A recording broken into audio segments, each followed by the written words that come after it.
प्रवेश कर चुके हैं हिंदी नॉवेल मास्टर की उस गुप्त दुनिया में, जहां कहानियां सिर्फ लिखी नहीं जाती, जाग उठती है। यहां हर छाया के पीछे एक रहस्य छिपा है,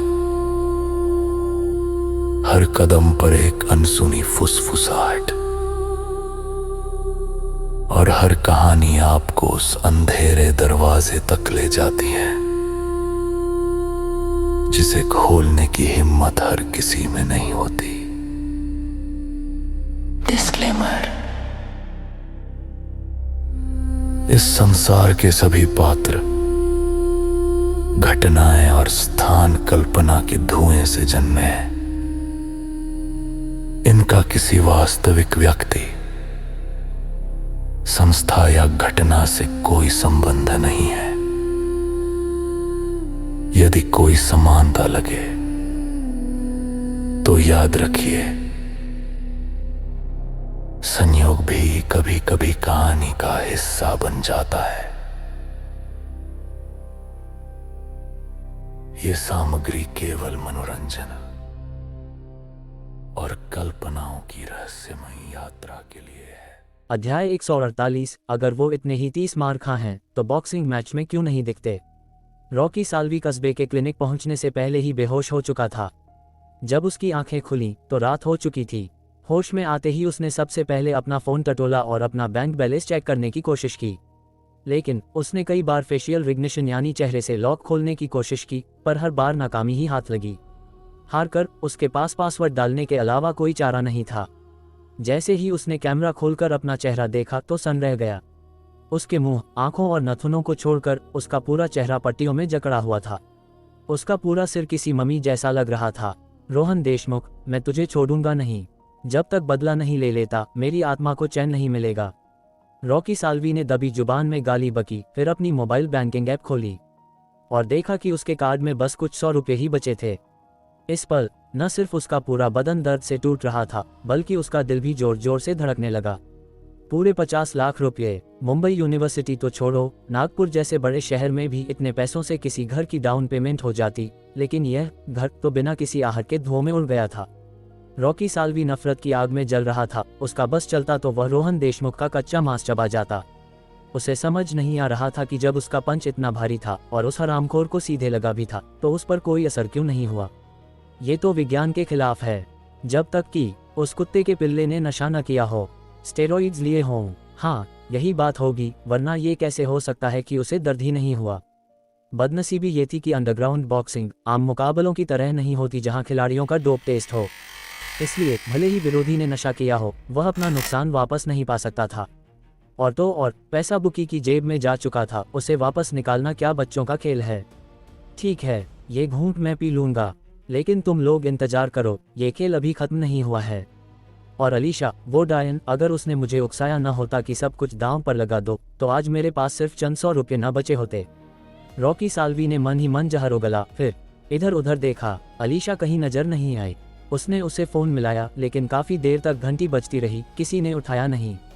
हार न मानते हुए रॉकी ने दोबारा कॉल किया, लेकिन अब भी कोई जवाब नहीं। चौथी बार में जाकर आखिरकार फ़ोन उठा। कहाँ है तू अभी? रॉकी साल्वी ने ठंडी कड़क आवाज में पूछा। मैं हूँ। कहाँ हूँ मैं? उफ, क्या तुझे क्या मतलब? अलीशा की आवाज़ रुक रुक कर आ रही थी, जैसे सिग्नल खराब हो। लेकिन जैसे ही रॉकी ने वह आवाज़ सुनी, उसका गुस्सा 7वें आसमान पर पहुंच गया। मैं पूछ रहा हूँ, तू इस वक्त है कहाँ, हरामजादी? इडियट! रॉकी साल्वी ने अलीशा की चिल्लाहट सुनी और तभी सामने से फ़ोन काट दिया गया। रॉकी साल्वी, जो अब अपने गुस्से पर काबू नहीं रख पा रहा था, उसने फिर से कॉल किया। इस बार फ़ोन जल्दी उठ गया, लेकिन बोलने वाली अलीशा नहीं थी, बल्कि एक मर्द की आवाज़ आई। हम जयपुर ग्रैंड होटल के एग्जीक्यूटिव स्वीट में हैं, अगर हिम्मत है तो आ जा। आवाज़ के बाद जानबूझकर या अनजाने में फ़ोन काटा नहीं गया, बल्कि स्पीकर पर डालकर लापरवाही से एक तरफ फेंक दिया गया। रॉकी साल्वी फ़ोन के लुढ़कने की आवाज़ सुन सकता था।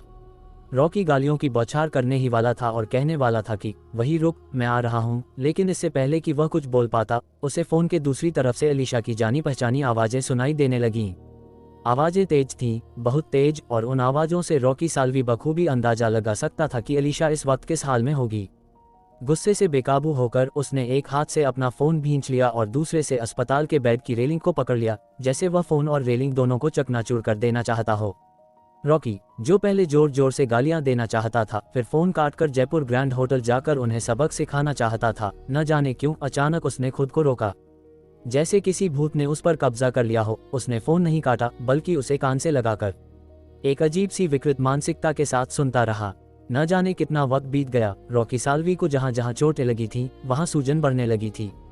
कॉल कभी की कट चुकी थी और रॉकी साल्वी को आखिरकार होश आया। गुस्सा एक बार फिर उसके सीने में भर गया। उसने कसम खाई कि एक रात आराम करने के बाद कल वह उस कपटी जोड़े को घसीट कर बाहर निकालेगा और मार मार कर उनका कचूमर निकाल देगा। शारीरिक थकान की वजह से रॉकी साल्वी अगले दिन दोपहर तक सोता रहा। उसके गुर्गे, जो उसके पास बैठे थे, उन्हें डर लगा कि कहीं वह मर तो नहीं गया, इसलिए उन्होंने उसे झकझोर कर जगाया। जागते ही उसने सबसे पहले अपने गुर्गों से पूछा, क्या तुम लोगों ने उस कमीनी अलीशा को देखा है? सभी गुर्गों ने सिर हिला दिया, सिवाय एक के, जिसने नजरें चुराते हुए कहा, रॉकी भाई, मैंने उसे देखा था। वह कुछ लोगों के साथ शहर के पूर्वी हिस्से वाले अखाड़े की तरफ जा रही थी। कोलोसियम। रॉकी साल्वी ने आदतन अपनी भौहें सिकोड़ने की कोशिश की, लेकिन सूजी हुई भौहों में तुरंत एक तेज दर्द की लहर दौड़ गई। वह तो वो जगह है जहां अलग अलग राज्यों के बड़े बड़े डॉन अपने झगड़े निपटाते हैं। वहां का एंट्री टिकट ही 20,000 रुपये का है। वह वहां क्या कर रही है? रॉकी साल्वी बहुत उलझन में था। उस गुर्गे को घूरते हुए पूछा जो नजरें चुरा रहा था। रॉकी की घूरती नजरों को महसूस कर गुर्गे की हिम्मत नहीं हुई कि कुछ छिपाए। उसने अपनी जेब से कुछ एंट्री टिकट निकाले और रॉकी को देते हुए कहा, मुझे नहीं पता, उसने बस मुझे ये टिकट दिए और कहा कि अगर आप उसे ढूंढ रहे हैं तो कोलोसियम आ जाएं। लानत है, क्या वह मुझे भीख दे रही है? क्या मैं 20,000 का टिकट नहीं खरीद सकता? रॉकी साल्वी उत्तेजित हो गया, जिससे उसके जख्म खींच गए। दर्द से उसका चेहरा विकृत हो गया और वह तुरंत होश में आ गया। अपने बैंक बैलेंस के बारे में सोचते ही रॉकी के पास सच्चाई को स्वीकार करने के अलावा कोई चारा नहीं था। फिर अपने गुर्गों का सहारा लेकर वह शहर के पूर्व में बने कोलोसियम की ओर लंगड़ाते हुए चल पड़ा। रॉकी भाई, मुझे लगता है शायद हमें वहां नहीं जाना चाहिए। मैंने सुना है कि कोलोसियम के अंदर राक्षसों और देवताओं जैसी लड़ाई होती है। अगर हमें कुछ हो गया तो? होटल से निकलने के कुछ ही देर बाद एक गुर्गे के पैर ठंडे पड़ गए और उसने चिंतित चेहरे के साथ सलाह दी। उसके शब्द थोड़े दबे छुपे थे, क्योंकि उसने पहले ही पता कर लिया था कि उस कोलोसियम में जो लोग एरेना मैदान में उतरते हैं, अगर वे हाथ पैर तुड़वाकर भी जिंदा बच निकलते हैं तो उसे किस्मत माना जाता है। उसने ये भी कहा कि वे लोग आम इंसान नहीं, बल्कि मार्शल आर्ट्स की दुनिया के उस्ताद हैं। दीवारों और छतों पर दौड़ना और एक मुक्के से जान ले लेना उनके लिए बच्चों का खेल है। सुना है कि कभी कभी जब लड़ाके ज्यादा जोश में आ जाते हैं तो नीचे बैठे दर्शकों को भी चोट लग जाती है। वह भी जवान था और इतनी जल्दी मरना नहीं चाहता था। और जैसे ही वह बोला, बाकी गुर्गों ने भी तुरंत उसकी हाँ में हाँ मिलाई, जिसमें वह नजरें चुराने वाला गुर्गा भी शामिल था। लेकिन रॉकी साल्वी ने तिरस्कार से नाक सिकुड़ी और ताना मारा, अरे ये सब झूठ है। कोलोसियम चलाने वालों ने बस एक माहौल बनाने के लिए ये अफवाहें फैलाई हैं ताकि लोग उत्सुकता में 20-20 हजार के टिकट खुशी खुशी खरीद लें। ये सुनकर गुर्गों ने अपनी आंखें घुमाईं और सोचा, बात तो सही लग रही है। अगर वे इतना बड़ा चढ़ाकर प्रचार नहीं करेंगे तो बाहर इतने सारे एरेना मुकाबले होते हैं, कोई 20,000 रुपये खर्च करके उनका कोलोसियम देखने क्यों जाएगा? वैसे भी अगर वो फाइटर वाकई इतने ही 30 मार खा होते तो उन्होंने बॉक्सिंग मैचों में हिस्सा क्यों नहीं लिया? अगर उनमें सच में इतनी ताकत होती तो क्या देश विदेश के सारे गोल्ड मेडल और बेल्ट्स उनके नाम न होते? नादान कहीं के। सीधी बात कहूँ तो वहाँ अंदर लड़ने वाले लोग बाहर के आवारा लड़ाकों से बस थोड़े ज़्यादा प्रोफेशनल हैं। जिसने भी थोड़ी बहुत प्रोफेशनल ट्रेनिंग ली है वो उस लेवल तक पहुंच सकता है, तो इसमें डरने की क्या बात है? तुम लोग बस जाहिल हो। और वह कमीनी अलीशा अंदर जाने की हिम्मत कर सकती है और तुम मर्दों में दम नहीं है। क्या तुम लोग एक औरत से भी गए गुजरे हो? रॉकी साल्वी ने ठंडी आवाज में फटकार लगाई, फिर सबसे आगे चलकर रास्ता दिखाने लगा। साफ था कि वह कोलोसियम के मुकाबलों को बिल्कुल भी गंभीरता से नहीं ले रहा था। और बाकी गुर्गे उसका ये तर्क सुनने के बाद बिना किसी हिचकिचाहट के उसके पीछे चल पड़े। उनके चेहरों पर गुस्से के अलावा रॉकी के लिए एक अनचाही प्रशंसा भी थी। रॉकी भाई वाकई स्टेट बॉक्सिंग टीम से हैं, उन्हें कितना कुछ पता है। उनके साथ रहने से सच में हमारा ज्ञान बढ़ता है। इस तरह ये ग्रुप शान से कोलोसियम में दाखिल हुआ। किसी के इशारा करने की जरूरत नहीं पड़ी। रॉकी साल्वी ने तुरंत उस कमीनी अलीशा को पहचान लिया, भड़कीले कपड़ों में। वह भीड़ में अलग ही चमक रही थी। उसे देखते ही रॉकी का खून खौल उठा, खासकर इसलिए क्योंकि कल रात उसने बेशर्मी से फ़ोन पर उसे बताया था कि उसने कैसे रॉकी को धोखा दिया है। लेकिन जैसे ही वह दौड़कर अलीशा को सबक सिखाने वाला था, उसे अचानक एहसास हुआ कि अलीशा के बगल में एक चिकना चुपड़ा अधेड़ उम्र का आदमी बैठा है। उसने बस उस मोटे आदमी पर एक नज़र डाली और तुरंत अपने कदम रोक लिए। उसका सारा गुस्सा झाग की तरह बैठ गया। सोलापुर का फरहान कुरैशी। सोलापुर की सारी अंडरवर्ल्ड ताकत उसी की मुट्ठी में थी। अगर रॉकी के पास शेर का जिगर भी होता तो भी वह फरहान से पंगा लेने की जुर्रत नहीं कर सकता था। इसलिए भले ही रॉकी साल्वी इस टोपी पहनाने वाली बेइज्जती का बदला लेना चाहता हो, वह लाचार था। ताकत के उस पहाड़ के सामने वह बस चुपचाप इस अपमान को सोने के ताज की तरह पहने रहने पर मजबूर था, जिसे उतारना नामुमकिन था। उसे बस ये समझ नहीं आ रहा था कि उस डायन अलीशा की किस्मत इतनी अच्छी कैसे हो सकती है। सिर्फ एक रात में उसने फरहान कुरैशी जैसे आदमी को फंसा लिया। लेकिन फिर उसे याद आया कि जब अलीशा ने उसे फंसाया था तो आधे घंटे से भी कम समय में वह उसके साथ बिस्तर में था। तो उसके पास कहने के लिए कुछ नहीं बचा। जहां तक उसकी वजह से हुए नुकसान की बात है, वह केवल दांत पीसकर उसे बर्दाश्त कर सकता था। हालांकि उसका इरादा अब अलीशा को परेशान करने का नहीं था, लेकिन अलीशा उसे इतनी आसानी से छोड़ने वाली नहीं थी। अलीशा ने फरहान कुरैशी के मोटे कान में कुछ फुसफुसाया, उसकी मंजूरी ली और फिर वह 4 बॉडीगार्ड्स के साथ रॉकी साल्वी और उसके ग्रुप की ओर चल पड़ी। अध्याय 149। इस पल को अच्छे से जी लो। रोहन देशमुख ने आज एरिना के मुकाबलों में हिस्सा नहीं लिया था। इसके बजाय उसका सच में इरादा था कि वह देवांश ठाकुर को इलाज के लिए मुंबई ले जाए। रोहन का गंभीर चेहरा देखकर देवांश को सच में हंसी भी आ रही थी और झुंझलाहट भी हो रही थी। देवांश जाहिर तौर पर अस्पताल नहीं जाने वाला था। पहली बात तो ये कि वह बीमार नहीं था, और दूसरी बात उसे अभी बाकी 4 शहरों के बड़े बड़े डॉन को धमकाने जाना था ताकि वह अपनी संपत्ति की रक्षा कर सके। इलाज तो कभी भी हो सकता है, लेकिन ऑनलाइन लोन चुकाना बहुत जरूरी है। अगर तुम आज फिर से खुद पर दांव लगाओ तो वह ऑनलाइन लोन आसानी से चुकता हो जाएगा। देवांश ने दूसरे बहाने बनाए, सिर्फ अस्पताल जाने से बचने के लिए। लेकिन रोहन ने देवांश को ऐसे देखा जैसे वह कोई बेवकूफ़ हो। तुझे क्या लगता है बुकी बेवकूफ़ है? अगर मेरे जैसा कोई महायोद्धा आ जाए और लगातार कई दिनों तक खुद पर ही जीत का दांव लगाए तो क्या बुकी का कच्चा बनियान तक नहीं बिक जाएगा? देवांश, क्या और भी नियम हैं? बेशक नियम हैं, रोहन ने समझाया, जो इन प्रक्रियाओं से वाकिफ था। नियमों के मुताबिक फाइटर खुद पर जीत का दांव लगा सकते हैं, लेकिन अगर वे जीत जाते हैं तो वे 1 महीने तक दोबारा खुद पर दांव नहीं लगा सकते। ये सुनकर देवांश ने सिर हिलाया। ये बात तो समझ में आती है, और 1 महीने का समय बुकी के लिए किसी भी अनहोनी से निपटने के लिए काफ़ी है। उदाहरण के लिए, अगर कोई महायोद्धा कस्बे में टिका रहे और 1 महीने बाद खुद पर दांव लगाने का इंतजार करे तो 1 महीना बुकी के लिए उस शख्स को रास्ते से हटाने के लिए काफ़ी होगा। अफसोस की बात है, उस समय मेरे पास पर्याप्त पैसे नहीं थे, वरना अगर मैंने ज़्यादा दांव लगाया होता तो बहुत पहले ही ऑनलाइन लोन चुका दिया होता और मुझे वह 50,000 रुपये का इनाम जीतने के लिए हर दिन इतनी मेहनत नहीं करनी पड़ती। रोहन ने आह भरी, लेकिन जल्दी ही हंस पड़ा। पर मैं बहुत संतुष्ट हूँ कि कल मैं रॉकी साल्वी को पीट सका, और पैसे जीतना तो बस सोने पे सुहागा था। पता नहीं किस देवता ने मुझ पर कृपा की जो मैं इतना खूंखार हो गया। देवांश वास्तव में कहना चाहता था कि वह देवता ठीक उसके सामने खड़ा है, लेकिन उसे डर था कि अगर उसने मुंह खोला तो रोहन उसे रस्सियों से बांधकर बिना किसी हिचकिचाहट के अस्पताल ले जाएगा। इसलिए देवांश चुप रहा और शहर के पूर्वी छोर की ओर चल पड़ा। रोहन ने देवांश को उस दिशा में जाते देखा और थोड़ा उलझन में पड़ गया। तू उधर किस लिए जा रहा है? तुझे नहीं पता कि वह एरिना फाइटर्स के लिए एक प्रतिबंधित क्षेत्र है? वह सिर्फ एक कोलोसियम ही तो है। वह एरिना फाइटर्स के लिए प्रतिबंधित क्षेत्र कैसे बन गया? देवांश को बहुत जिज्ञासा हुई। ये सुनकर रोहन ने जल्दी से समझाया, वह जगह है जहां चंडीगढ़, ठाणे और मुंबई के बड़े बड़े बॉस अपनी मीटिंग करते हैं। यह आमतौर पर 6 महीने या साल में एक बार होती है, जब तक कि कोई आपात स्थिति न हो, जैसे इस बार यह अस्थायी रूप से खोला गया है। और जब भी यह अस्थायी रूप से खुलता है तो खून बहना तय है। कहा जाता है कि जो लोग वहां एरिना में लड़ने जाते हैं, अगर वे अपाहिज होकर भी लौट आएं तो खुद को खुशनसीब समझते हैं। तू वहां मैच देखने और सट्टा लगाने तो नहीं जा रहा? देवांश को चुप देखकर रोहन को लगा कि उसका अनुमान सही है, इसलिए उसने जल्दी से सलाह दी, मेरी मान, इस विचार को छोड़ दे। उस जगह का टिकट 20,000 रुपये का है। क्या तुझे यकीन है कि अंदर जाने के बाद तू टिकट के 20,000 वापस जीत पाएगा? मैंने कहा ना, मैंने जुआ छोड़ दिया है। देवांश को चिल्लाना पड़ा क्योंकि रोहन के अनुमान बेतुके होते जा रहे थे। तो फिर तू वहां किस लिए जा रहा है? अब यह मत कहना कि बस 20,000 रुपये खर्च करके फाइट देखनी है।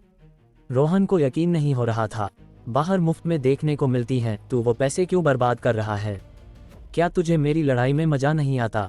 क्या मैंने तुझे बहुत पहले नहीं बताया था कि मैं यहाँ एरेना में लड़ने आया हूँ? तूने बस यकीन नहीं किया, इसमें मैं क्या कर सकता हूँ? देवांश ने लाचार भाव से कहा। रोहन को याद आया कि देवांश ने वाकई उस रात शराब पीते हुए ये कहा था, लेकिन उसने सोचा था कि देवांश का मतलब बाहर वाले छोटे मोटे अखाड़ों में लड़ने से है, कोलोसियम का तो उसने कभी सोचा ही नहीं था। देवांश, तू मजाक कर रहा है ना? वह कोलोसियम है, वहाँ लोग सच में मर जाते हैं। रोहन लगभग चीख पड़ा। ये सुनकर देवांश मुस्कुराया और पलट कर पूछा, क्या मैं मजाक करता दिख रहा हूँ? उद्धरण चिन्ह ... उद्धरण चिन्ह। रोहन सन रह गया। उस पल उसका दिमाग तेजी से दौड़ा और फिर उसे जल्दी ही एक संभावना सूझी। देवांश, मुझे सच सच बता, क्या तुझे पीहू के इलाज के लिए पैसों की बहुत सख्त जरूरत है, इसलिए तूने कोई मौत का सौदा या ऐसा कुछ साइन किया है और तुझे यहाँ लड़ने आना पड़ा इस मकसद से कि तू पिट पिट कर मर जाए?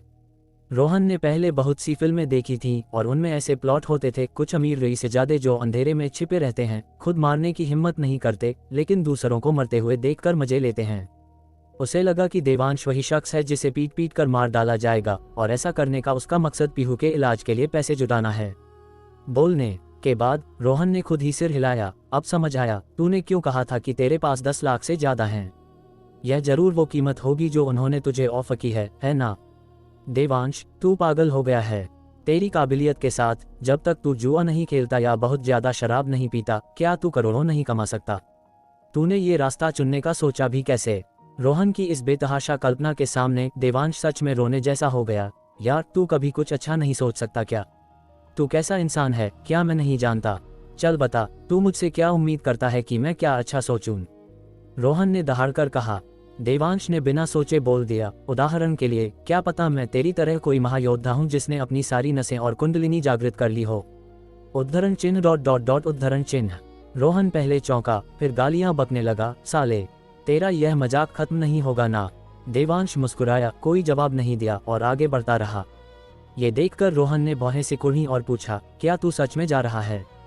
देवांश ने सिर हिलाया, एक शब्द भी नहीं बोला। रोहन कुछ सेकंड तक हक्का बक्का खड़ा रहा, फिर लंबे डग भरते हुए आगे आया और देवांश के सामने अपना हाथ फैला दिया। मुझे दे। देवांश उलझन में दिखा। वो गुलामी का कॉन्ट्रैक्ट? रोहन ने झुंझलाते हुए कहा, मैं लड़ूंगा यह मैच जहां तेरी मौत पक्की है। देवांश ने उम्मीद नहीं की थी कि रोहन ऐसा कुछ करेगा। इस भावुक पल में वह पूछे बिना नहीं रह सका, क्या तुझे मरने से डर नहीं लगता? यह क्या बकवास है? मौत से किसे डर नहीं लगता? रोहन ने ठंडी सांस ली। लेकिन मैं अकेला हूं और सिर पर ऑनलाइन लोन का बोझ है, इसलिए मरने और न मरने में कोई खास फर्क नहीं है। लेकिन तू अलग है, तेरी पत्नी है, पीहू है और तेरे माँ बाप भाई बहन हैं। तुझे अच्छी तरह जीना है, अपने लिए नहीं तो अपनी बीवी और बच्चे के लिए।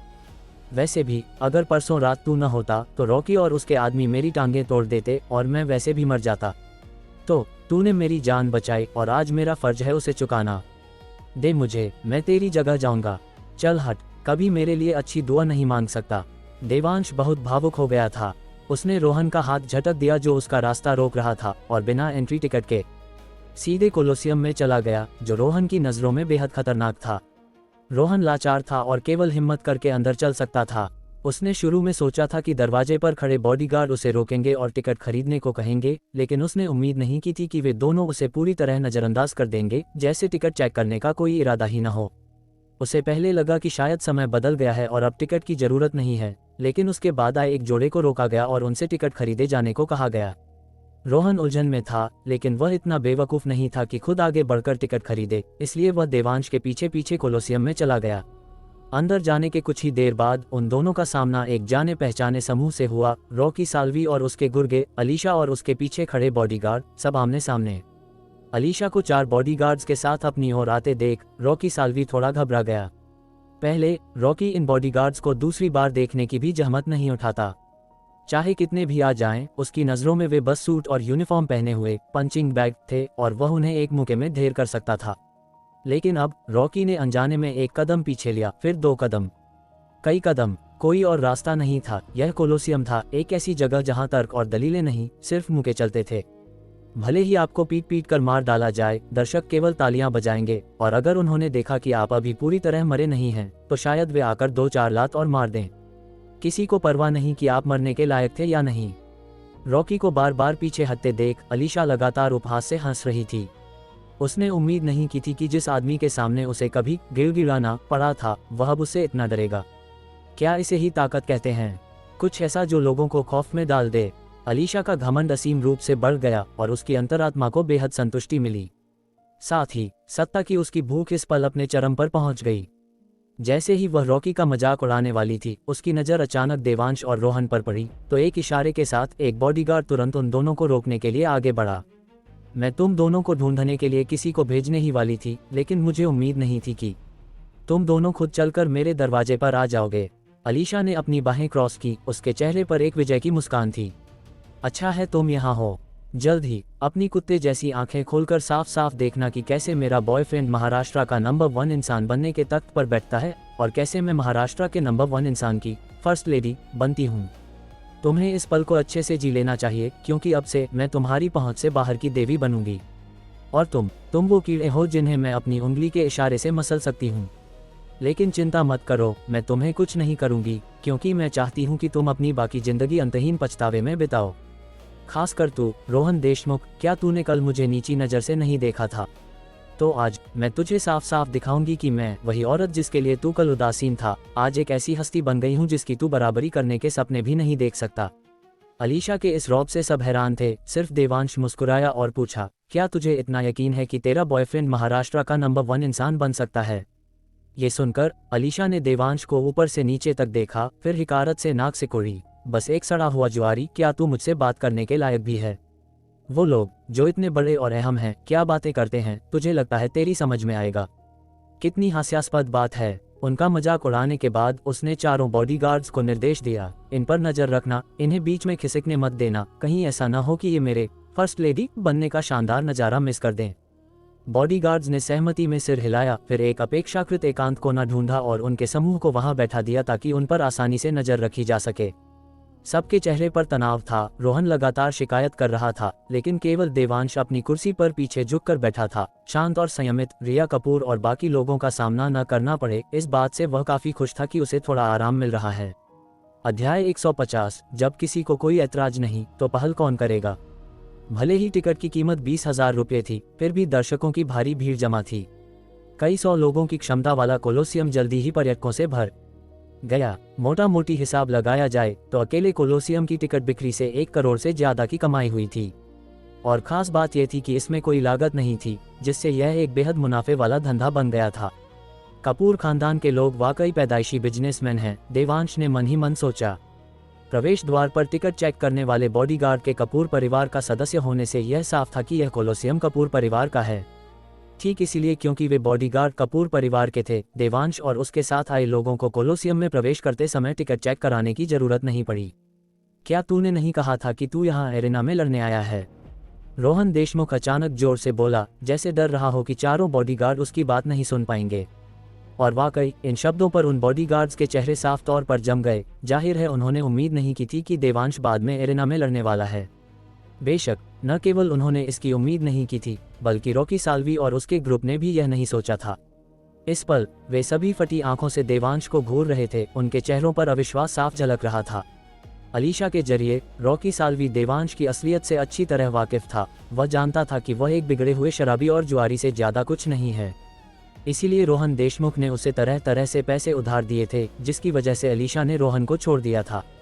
ये देखकर कि उसने चारों बॉडीगार्ड्स का ध्यान खींच लिया है, रोहन ने जल्दी से देवांश को उकसाया, एरेना शुरू होने वाला है, क्या तू बैकस्टेज जाकर वार्म अप और मैच की तैयारी नहीं करेगा?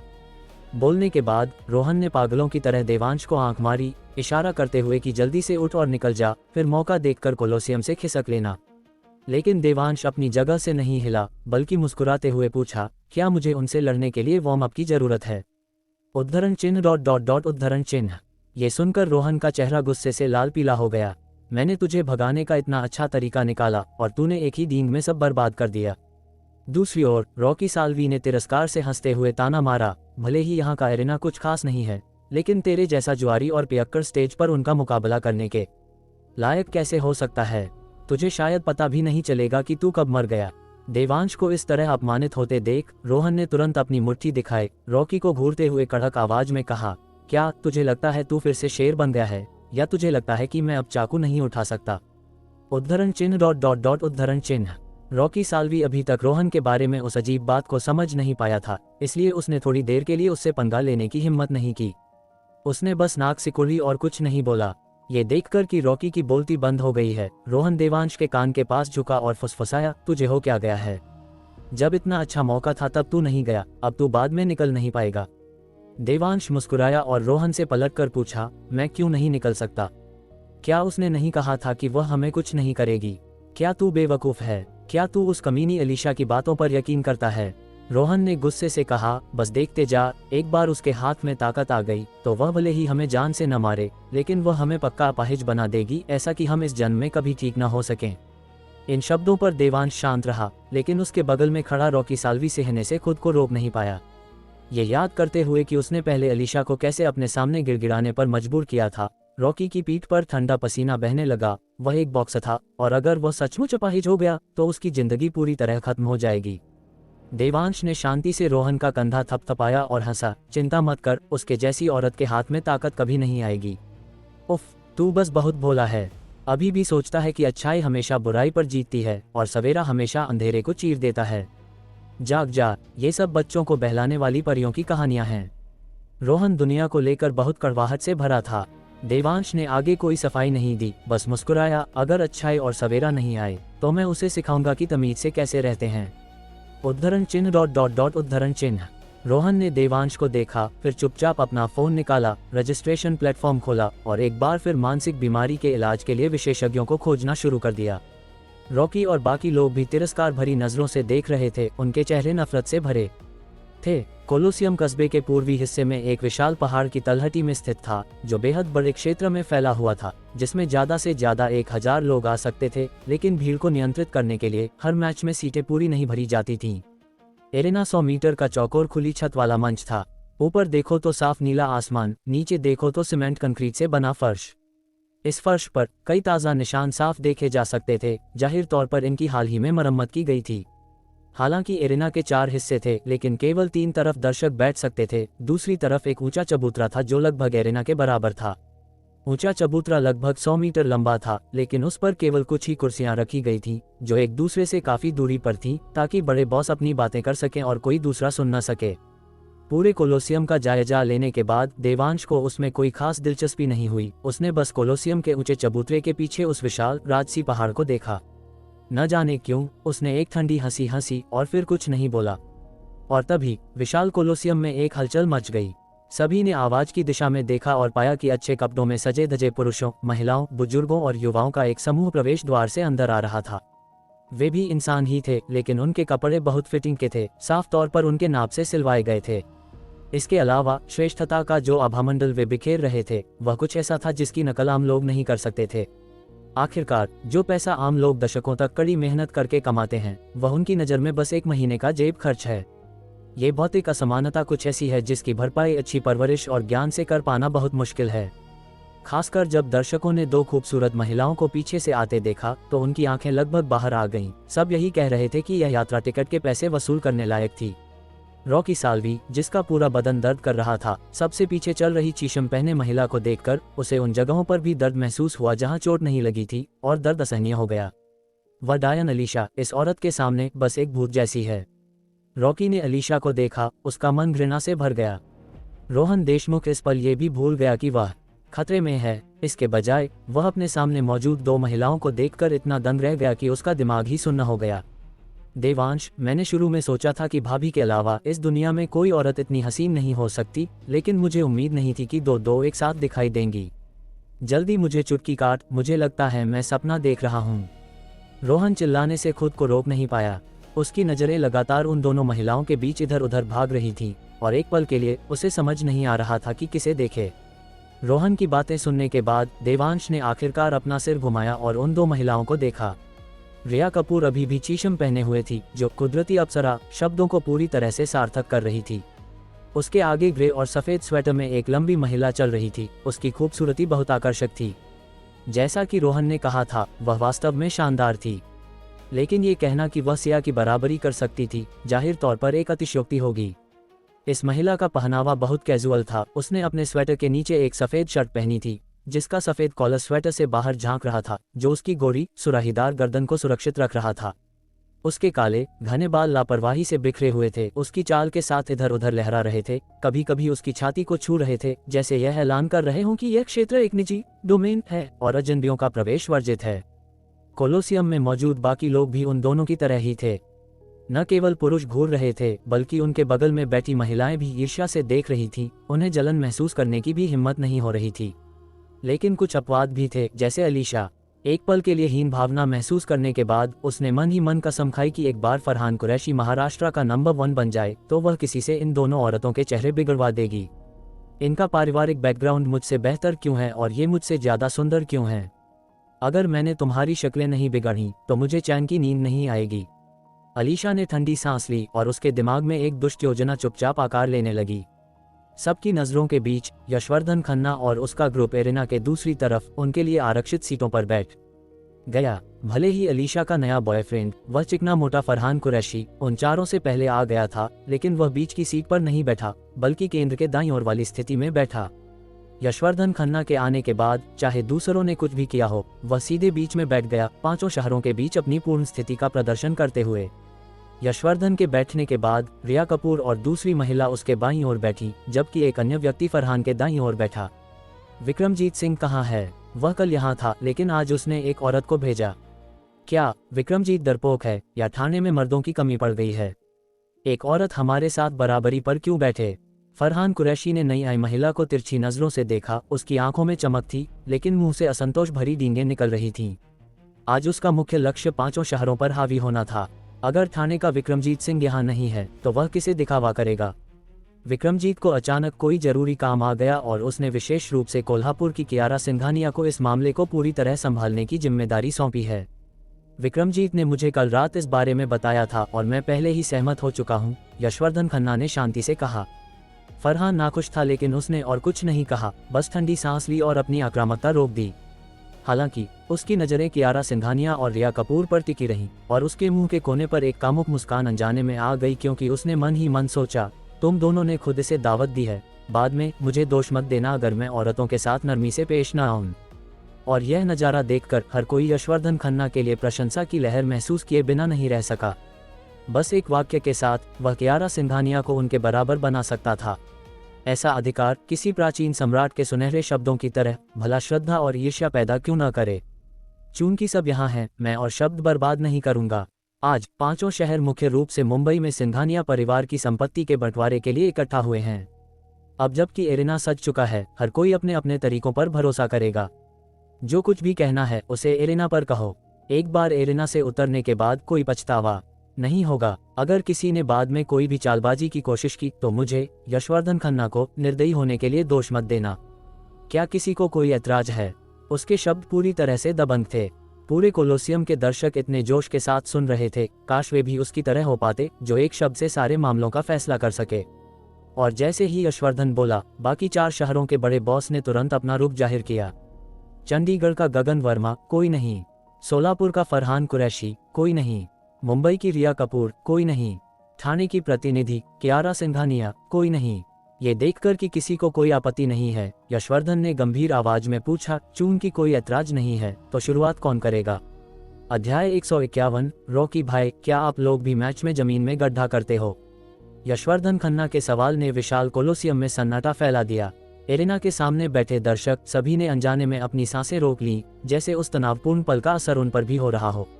हैरानी की कोई बात नहीं थी, उन्होंने कभी नहीं देखा था कि अलग अलग शहरों के डॉन के बीच बातचीत कैसी होती है। आमतौर पर वे केवल इसकी कल्पना कर सकते थे। अब इसे अपनी आंखों से देखना, और वो भी इतना रोमांचक, जाहिर है वे नर्वस थे। बस बात ये थी कि यहाँ फोटो या वीडियो लेने के खिलाफ स्पष्ट नियम थे, वरना वे इसे रिकॉर्ड करने और बाद में दोबारा देखने के लिए अपने फ़ोन निकाल लेते। भले ही वे सिनेमाघरों में चोरी छिपे फिल्म बनाने की हिम्मत करते हों, लेकिन यहाँ ऐसा करने की जुर्रत नहीं करेंगे। न केवल हिम्मत नहीं करेंगे, उन्होंने चोरी छिपे फिल्म बनाने का विचार भी नहीं किया, क्योंकि अगर वे यहाँ पकड़े गए तो उन्हें सीधे मारकर बियाबान में फेंक दिया जाएगा और कहीं कोई सुनवाई नहीं होगी। इसलिए हालांकि वे सभी अपने फ़ोन लाए थे, किसी ने उन्हें बाहर नहीं निकाला। इसके बजाय वे सभी फटी आंखों से देख रहे थे, किसी भी विवरण को याद करने से डरते हुए। एरिना के दूसरी तरफ बैठे बॉस ने यशवर्धन का सवाल सुनने के बाद एक दूसरे को देखा। फिर सबसे दाईं ओर बैठे गगन वर्मा ने अपनी कुर्सी पर पीछे झुकते हुए जोर से कहा, चूंकि हर कोई इतना संकोच कर रहा है, मैं शुरुआत करता हूँ और सबके लिए एक मिसाल पेश करता हूँ। बोलने के बाद उसने अपना सिर थोड़ा घुमाया और उसके पीछे खड़ा अधेड़ उम्र का आदमी, जो पतले कपड़े पहने था और छरहरे बदन का था, उसने सिर हिलाया, अपनी बाहें खोली और एरिना पर कदम रखा। भतीजी, अपने चाचा को तुम्हारे कपूर परिवार को परेशान करने के लिए दोष मत देना।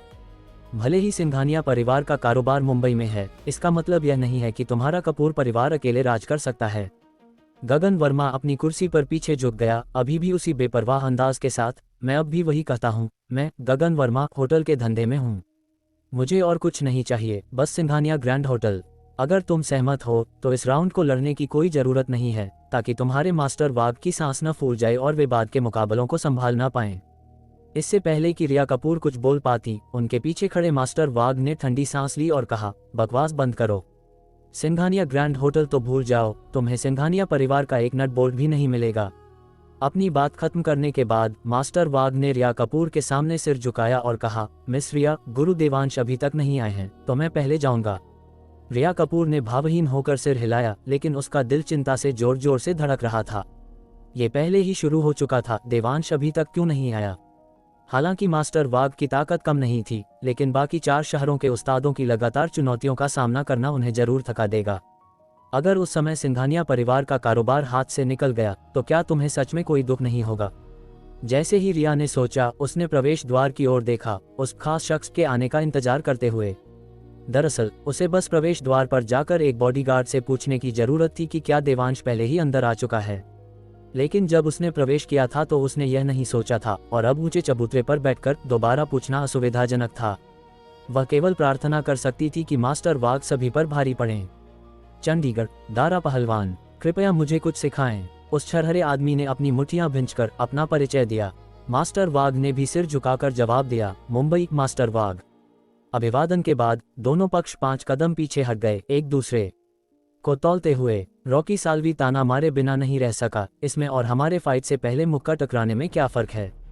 मुझे नहीं पता कि ये बॉस क्या सोच रहे हैं, 2 बूढ़ों को एरिना में लड़ा रहे हैं। उनके मुंह के मखमली होंगे, एक मच्छर मारने में भी संघर्ष करना पड़ेगा। इसमें देखने लायक क्या है। जैसे ही वह बोला, एरिना का माहौल अचानक बदल गया। दारा पहलवान नाम का वह छरहरा आदमी अचानक चिल्लाया, अपने पैर के अंगूठे को कंक्रीट के एरिना पर हल्का सा पटका और फिर किसी धनुष से छूटे तीर की तरह सीधे मास्टर वाघ की ओर झपटा। इतना ही नहीं, जो दाहिना मुक्का उसने पूरी ताकत से फेंका, उसमें शेर की दहाड़ जैसी गूंज थी, जो वाकई चौंकाने वाली थी। पल भर में रॉकी साल्वी, जो अभी अभी बड़बड़ा रहा था, तुरंत डर गया। उसका मुंह खुला का खुला रह गया और आंखें लगभग बाहर आ गईं। क्या यह इंसान भी है? रॉकी साल्वी चिल्लाने से खुद को रोक नहीं पाया। उसका पूरा शरीर और हाथ पैर डर से सुन्न हो गए। एरिना पर दारा का मुक्का मास्टर वाघ की फैली हुई हथेली पर एक धपक की भारी आवाज के साथ लगा। हालांकि मास्टर वाघ स्थिर खड़े थे, लेकिन सभी ने साफ देखा कि उनके पैरों के नीचे की कंक्रीट की जमीन वास्तव में लगभग आधा फीट नीचे धंस गई थी। और कंक्रीट की जमीन पर बारीक दरारें पड़ गई थीं, जैसे किसी ने भारी नुकीले हथौड़े से उस पर जोर से वार किया हो। रॉकी साल्वी, रोहन देशमुख। उद्धरण चिन्ह, रॉकी के गुर्गे। दर्शक, उन्होंने कभी उम्मीद नहीं की थी कि 2 अधेड़ और बुजुर्ग लोगों के बीच की लड़ाई इतना बड़ा हंगामा खड़ा कर देगी। वह किसी आउटडोर एरिना का लकड़ी का फर्श नहीं था, वह ठोस कंक्रीट की जमीन थी। मास्टर वाघ की एड़ी ने किसी तरह उसमें एक गड्ढा बना दिया था। पहले से ही बेहद नर्वस, वे इस पल और भी ज्यादा तनाव में और डरे हुए थे। उन्होंने बहुत सुना था कि कोलोसियम का मुकाबला रोमांचक और उत्तेजक होता है, लेकिन उनमें से ज्यादातर को इस पर यकीन नहीं था। इस मौके तक हर कोई सन रह गया और अब इसे कम आंकने की हिम्मत नहीं कर रहा था। एरिना पर मास्टर वाघ ने दारा के मुक्के को सीधे रोकने के बाद उसकी मुट्ठी जकड़ ली, फिर खींचा और झटका दिया। अपना पैर जो जमीन में धंसा हुआ था उसे उठाया और दारा की छाती की ओर किक मारी। एक दबी हुई धपक के साथ दारा का शरीर कटी पतंग की तरह पीछे उड़ गया, फिर जमीन पर गिरा, जिससे एक और भारी आवाज आई। मास्टर वाघ ने कोई हिचकिचाहट नहीं दिखाए, उनका शरीर तेजी से पीछे गया। इससे पहले कि दारा उठ पाता, उन्होंने अपना पैर उठाया और उसकी छाती की ओर जोर से पटका। अगर यह वार सीधे लगा तो दारा का शरीर चाहे कितना भी सख्त क्यों न हो, मास्टर वाघ उसे कुचलकर एक गड्ढे में बदल देंगे। हालांकि अचानक एक सारस जैसी चीख गूंजी और दारा का शरीर अप्रत्याशित रूप से एक 2 मीटर साइड में टेलीपोर्ट हो गया। बाल मास्टर वाघ की किक से बच गया। बूम! एक जोरदार धमाके के साथ मास्टर वाघ का पैर जमीन पर पड़ा और तुरंत कंक्रीट में लगभग 1 फुट गहरा विशाल गड्ढा बन गया, जैसे कोई बम फटा हो। कंक्रीट के टुकड़े हर जगह उड़ने लगे, एरिना में बिखर गए, एक चौंकाने वाला नजारा। हर कोई जिसने शुरू में सोचा था कि पिछला प्रदर्शन इंसानी ताकत की सीमा थी, मास्टर वाग की किक देखकर हक्का बक्का रह गया। उनके जबड़े लगभग जमीन को छूने लगे। रॉकी साल्वी ने कल्पना की कि अगर वह उस पर दारा की जगह होता तो उसकी छाती निश्चित रूप से मास्टर वाग के पैरों तले कुचलकर कीमा बन जाती। ये निश्चित रूप से इंसान नहीं है, वे सब राक्षस होंगे। रॉकी को समझ नहीं आ रहा था कि अपने दिल के सदमे को कैसे बयां करे, इसलिए वह बस बार बार खुद से यही कहता रहा। उसे अपनी दुनिया बिखरती हुई महसूस हुई और यह सोचकर कि उसने पहले क्या कहा था, उसका चेहरा शर्म और दर्द से जलने लगा। जैसे किस्मत को यही मंजूर था, उसके गुर्गों ने इसी पल को चुना उससे पूछने के लिए, रॉकी भाई, जब आप लड़ते हैं तो क्या आप भी जमीन में इतना बड़ा गड्ढा कर देते हैं? उस पल रॉकी का बस चलता तो वह अपना सिर एरेना के उस बड़े गड्ढे में दे मारता। अध्याय 152, मैं अकेला तुम जैसे 10 पर भारी हूँ। ऊंचे मंच पर बैठे हर शख्स के चेहरे का रंग उड़ा हुआ था। अखाड़े की दूसरी तरफ बैठे लोगों के मुकाबले ये लोग कहीं ज्यादा घबराए हुए थे। आखिरकार यह मामला सैकड़ों करोड़ की संपत्ति का था। एक छोटी सी चूक उन्हें सीधे खाई में धकेल सकती थी। अखाड़े में चल रहे मुकाबले का हर एक दांव पेच उनके दिल की धड़कनें बढ़ा रहा था। मुझे उम्मीद नहीं थी कि यह पूर्ण अंतरशक्ति की दहलीज को छू चुका होगा। कियारा सिंघानिया के पीछे खड़े बुजुर्ग मोहन काका हैरानी से बोल पड़े। कोई आश्चर्य नहीं कि कपूर परिवार ने नेगोशिएशन टेबल पर इतना सख्त रवैया अपनाया था। दारा पहलवान की हार तय है। ये सुनते ही कियारा कुर्सी पर थोड़ा पीछे हो गईं और उनके पीछे खड़े बुजुर्ग तुरंत झुक गए, ध्यान से सुनने लगे। मोहन काका, क्या आपने कहा कि मास्टर वाग के पास पहले से ही पूर्ण अंतरशक्ति है? मोहन काका ने हल्का सा सिर हिलाया। अभी नहीं, उनके पास केवल पूर्ण अंतरशक्ति का आभास है, लेकिन वो अभी उस स्तर तक नहीं पहुंचे हैं। ज्यादा से ज्यादा उन्होंने बस उसकी दहलीज को छुआ है। तो फिर क्या आपको खुद पर भरोसा है मोहन काका? कियारा ने धीमी आवाज में पूछा। हमें विक्रमजीत सिंह ने सिंघानिया परिवार के रियल एस्टेट बिजनेस को हासिल करने में मदद करने के लिए भेजा है। अगर हम सफल हुए तो हमें उनका साथ मिलेगा और सिंघानिया परिवार में मेरी स्थिति इतनी अजीब नहीं रहेगी। मोहन काका ने सिर हिलाया। बिटिया, आप निश्चिंत रहें। भले ही उसने पूर्ण अंतरशक्ति की दहलीज को छुआ हो, अगर उसके पास पूरी शक्ति होती भी तो भी इस बूढ़े को उससे निपटने का भरोसा है। आखिर पूर्ण अंतरशक्ति में भी ऊंच नीच होती है। उस स्थिति में मैं ये जिम्मेदारी आप पर छोड़ती हूँ मोहन काका, कियारा ने धीरे से कहा और फिर धैर्यपूर्वक अखाड़े में चल रहे मैच को देखने लगी। दर्जनों वार के बाद अखाड़े में वही हुआ जो मोहन काका ने कहा था। दारा पहलवान लगातार पीछे हट रहा था और मास्टर वाग ने मौका पाते ही एक जोरदार मुक्के से उसका दाहिना हाथ तोड़ दिया। भविष्य की मुसीबत को खत्म करने के लिए मास्टर वाग ने पूरी ताकत लगा दी और दारा का दूसरा हाथ भी तोड़ दिया। फिर ठंडी सांस लेते हुए उसे लात मारकर अखाड़े से नीचे गिरा दिया। दोनों हाथ बेकार होने के बाद अब तुम भविष्य में अपना शेर सारस द्वंद्व शैली का प्रदर्शन नहीं कर पाओगे। तुम्हें जिंदा छोड़ना मेरे कपूर परिवार की मिस्रिया का बड़प्पन है, वरना अगर मेरी चलती तो आज तुम्हारी मौत पक्की थी। मास्टर वाग ने अहंकार से कहा। फिर ऊंचे मंच पर बैठे बाकी 3 लोगों की ओर देखा और बर्फीली आवाज में पूछा, अगला कौन मुझे ज्ञान देगा? दर्शकों में सन्नाटा छा गया। सब टूटे फूटे अखाड़े को देखकर दंग थे। उन्हें कभी उम्मीद नहीं थी कि 2 दिखने में साधारण इंसान इतनी भयानक ताकत रख सकते हैं, जो हर मुक्के और लात के साथ कंक्रीट के चिथड़े उड़ा दें। यहाँ तक कि नीचे बैठे आगे की पंक्ति के दर्शकों को अपने चेहरों पर उस हवा का थप्पड़ महसूस हो रहा था जो मुक्कों की रफ्तार से पैदा हो रही थी। जब मुक्के और लात आपस में टकराते तो दूर गरजते बादलों जैसी भारी आवाज आती, जिससे उनका सिर झंझना उठता। अगर उन्होंने अपनी आंखों से ये सब न देखा होता तो वे कभी विश्वास नहीं करते कि कंप्यूटर स्पेशल इफेक्ट्स के बिना साधारण लोग इस स्तर की ताकत हासिल कर सकते हैं। क्या ये हो सकता है कि जो स्पेशल इफेक्ट्स वे टीवी सीरियल्स और फिल्मों में देखते थे वे काल्पनिक नहीं बल्कि हकीकत थे? खासकर मास्टर वाग, अगला कौन है? चिल्लाने के बाद उन्होंने सबको एक लगभग बेतुका दृश्य दिया। वह साफ तौर पर एक ऐसे बुजुर्ग थे जिनका एक पैर कब्र में था, फिर भी वे इतने प्रभावशाली थे, ऐसा लग रहा था जैसे वे खुद को जमीन से खोदकर बाहर निकाले हों और यमदूत के सामने उछल कूद कर रहे हों। रोहन देशमुख मानसिक रूप से तैयार होने के बावजूद मास्टर वाग की चुनौती सुनने के बाद ही होश में आया। उसने कभी नहीं सोचा था कि 2 साधारण लोग इस हद तक लड़ सकते हैं। यह अखाड़ा प्रतियोगिताओं की उसकी समझ से बिल्कुल परे था। काफी देर बाद उसने अपना सिर घुमाया और देवांश ठाकुर की ओर देखा और फीकी आवाज में बोला, क्या तुम वाकई यहाँ अखाड़े में लड़ना चाहते हो? देवांश ने सिर हिलाया। वो बिल्कुल शांत और बेपरवाह लग रहे थे, यहाँ तक कि उन्होंने अखाड़े के गड्ढों की ओर इशारा करते हुए कहा, इनकी तकनीकों में कोई दम नहीं है। मैं बाद में ऊपर जाऊंगा और तुम्हें असली हुनर दिखाऊंगा। ये सुनकर रोहन ने खुद को थप्पड़ मारा। मुझे तुमसे पूछना ही नहीं चाहिए था। ऊंचे मंच पर लोग कुछ पल के लिए खामोश रहे। फिर अंत में फरहान कुरैशी बोला, चूंकि तुम सब इतने विनम्र बन रहे हो तो मैं संकोच नहीं करूंगा। बोलने के बाद उसने एक इशारा किया और उसके पीछे बैठा एक हट्टा कट्टा आदमी, जिसकी पीठ चौड़ी और कंधे मजबूत थे, खड़ा हो गया और फिर एक दमदार आभा के साथ अखाड़े की ओर चल पड़ा। मैं साफ साफ कह देता हूँ, तुम में से कोई भी सिंघानिया परिवार की बची हुई संपत्ति में दखल देने के बारे में सोचना भी मत।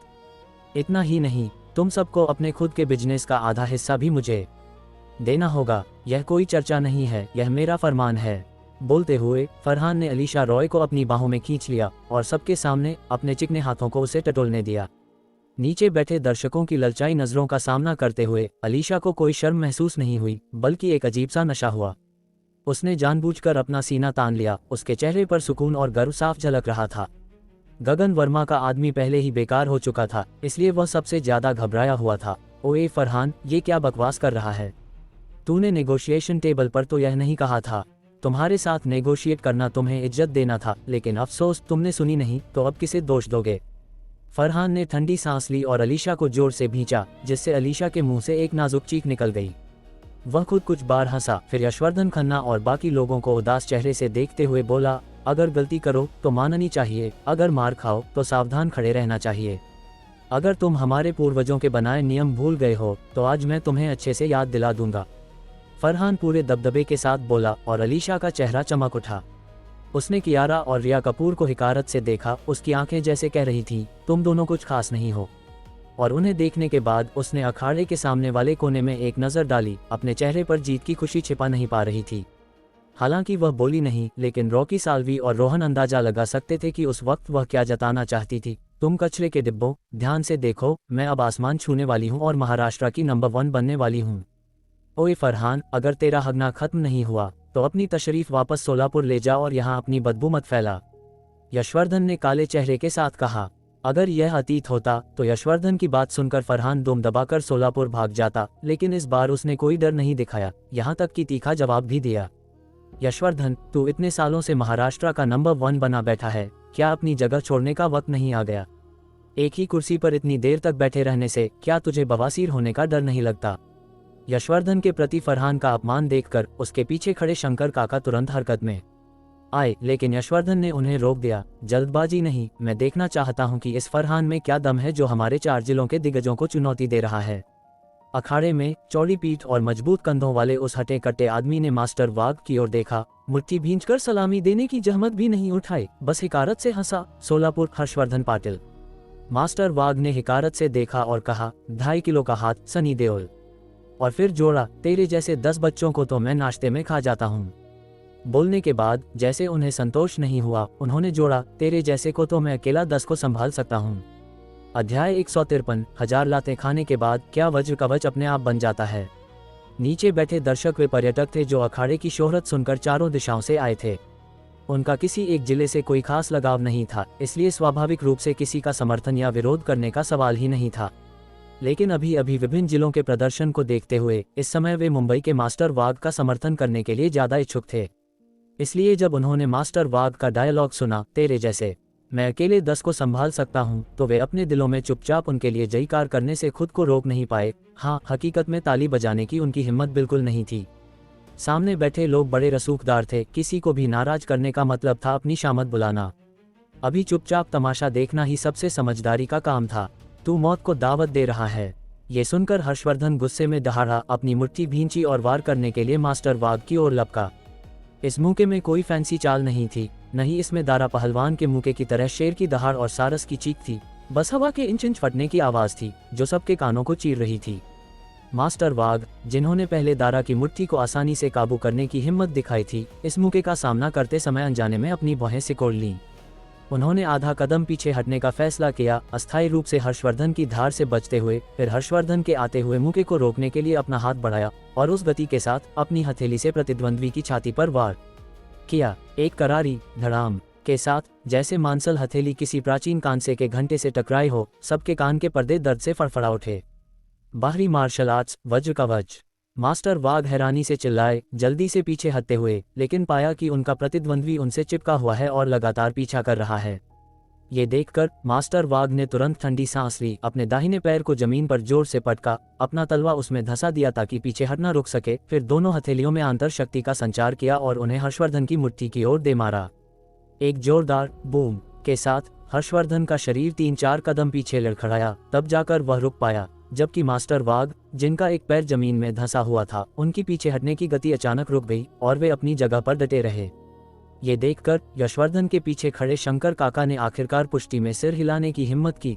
हाँ, कपूर परिवार के इस रक्षक ने वास्तव में पूर्ण अंतर शक्ति की दहलीज को छू लिया है।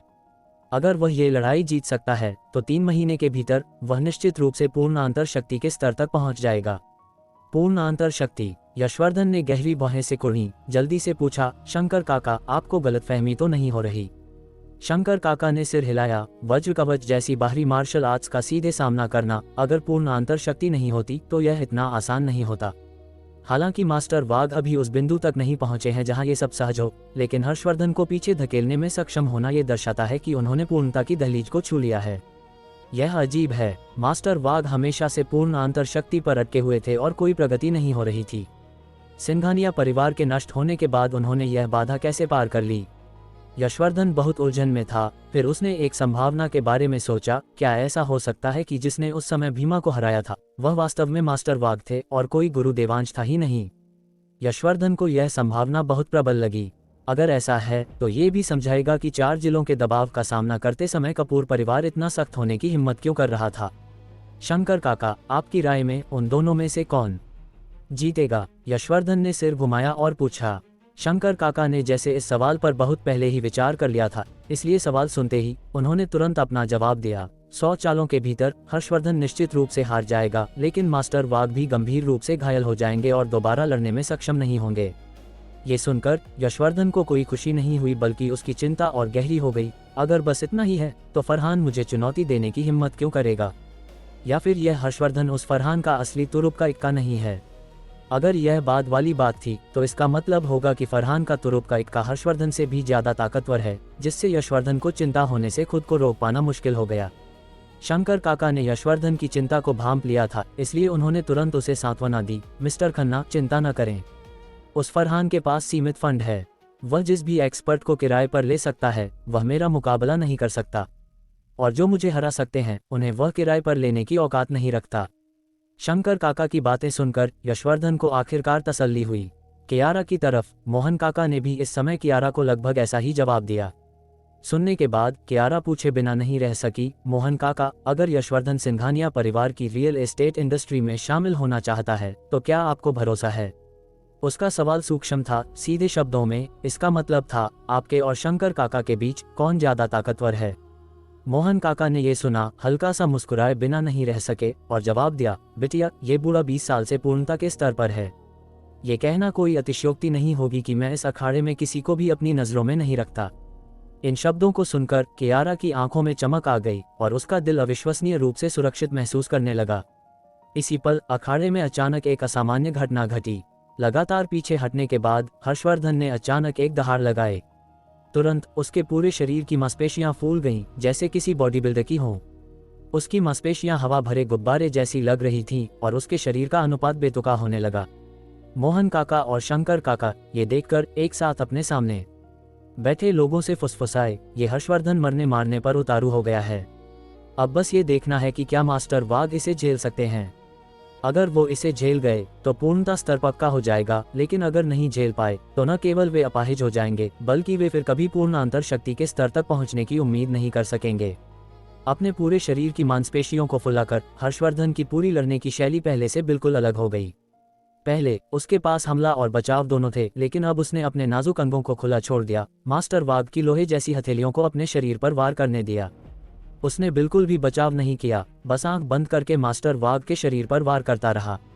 मास्टर वाघ उससे सीधे भिड़ने की हिम्मत नहीं कर सके, केवल इधर उधर घूम सकते थे, उसकी मुट्ठियों से बचने की पूरी कोशिश कर रहे थे। नतीजा ये हुआ कि मंच का कंक्रीट हर्षवर्धन द्वारा ऐसे तोड़ा जा रहा था जैसे वह थर्माकोल हो, और बजरी पत्थर हर जगह उड़ रहे थे, जिससे डरकर आगे की पंक्ति के दर्शक पीछे हट गए, कहीं चोट न लग जाए। जब अलीशा ने मास्टर वाघ को दबा हुआ देखा तो वह तुरंत बेहद उत्तेजित हो गई। उसका एड्रेनालाइन बढ़ गया और उसे पसीना आ गया, जिससे उसका पूरा शरीर भीग गया। और रॉकी इस जाने पहचाने दृश्य को देखकर अचानक ऐसा लगा जैसे उस पर बिजली गिर गई हो, अपनी जगह पर जम गया। उसके बगल में बैठे उसके आदमी ने इस मौके पर उससे पूछा, रॉकी भाई, मुझे ऐसा क्यों लग रहा है कि ये दृश्य जाना पहचाना है? ये तो वैसा ही है जैसे कल आप अखाड़े में रोहन देशमुख से लड़े थे। उद्धरण चिन्ह उद्धरण चिन्ह। रॉकी का दिमाग इस समय उथल पुथल में था।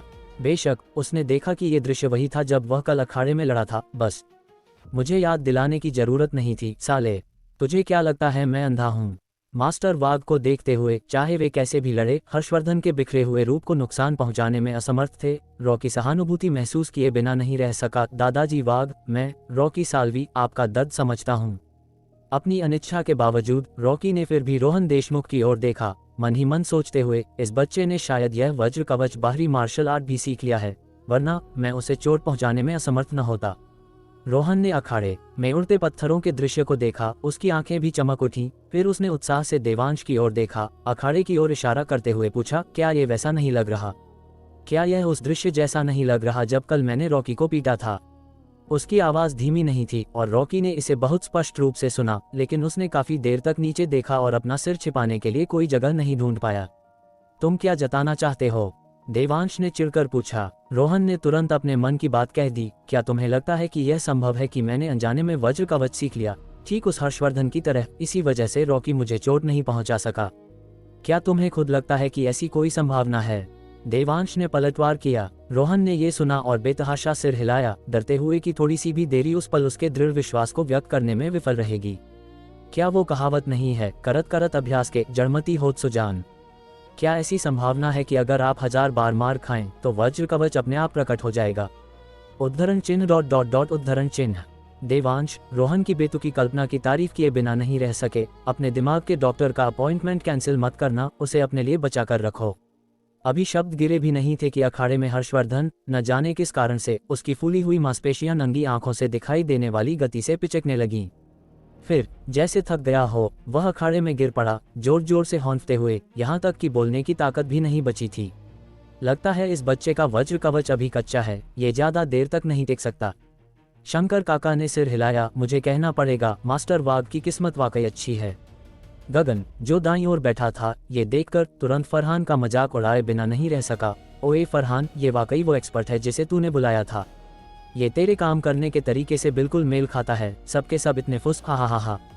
फरहान आग बबूला हो गया, मंच पर हर्षवर्धन की ओर इशारा करते हुए गुस्से में चिल्लाया, लानत है, मुझसे भी जल्दी फुस हो गया।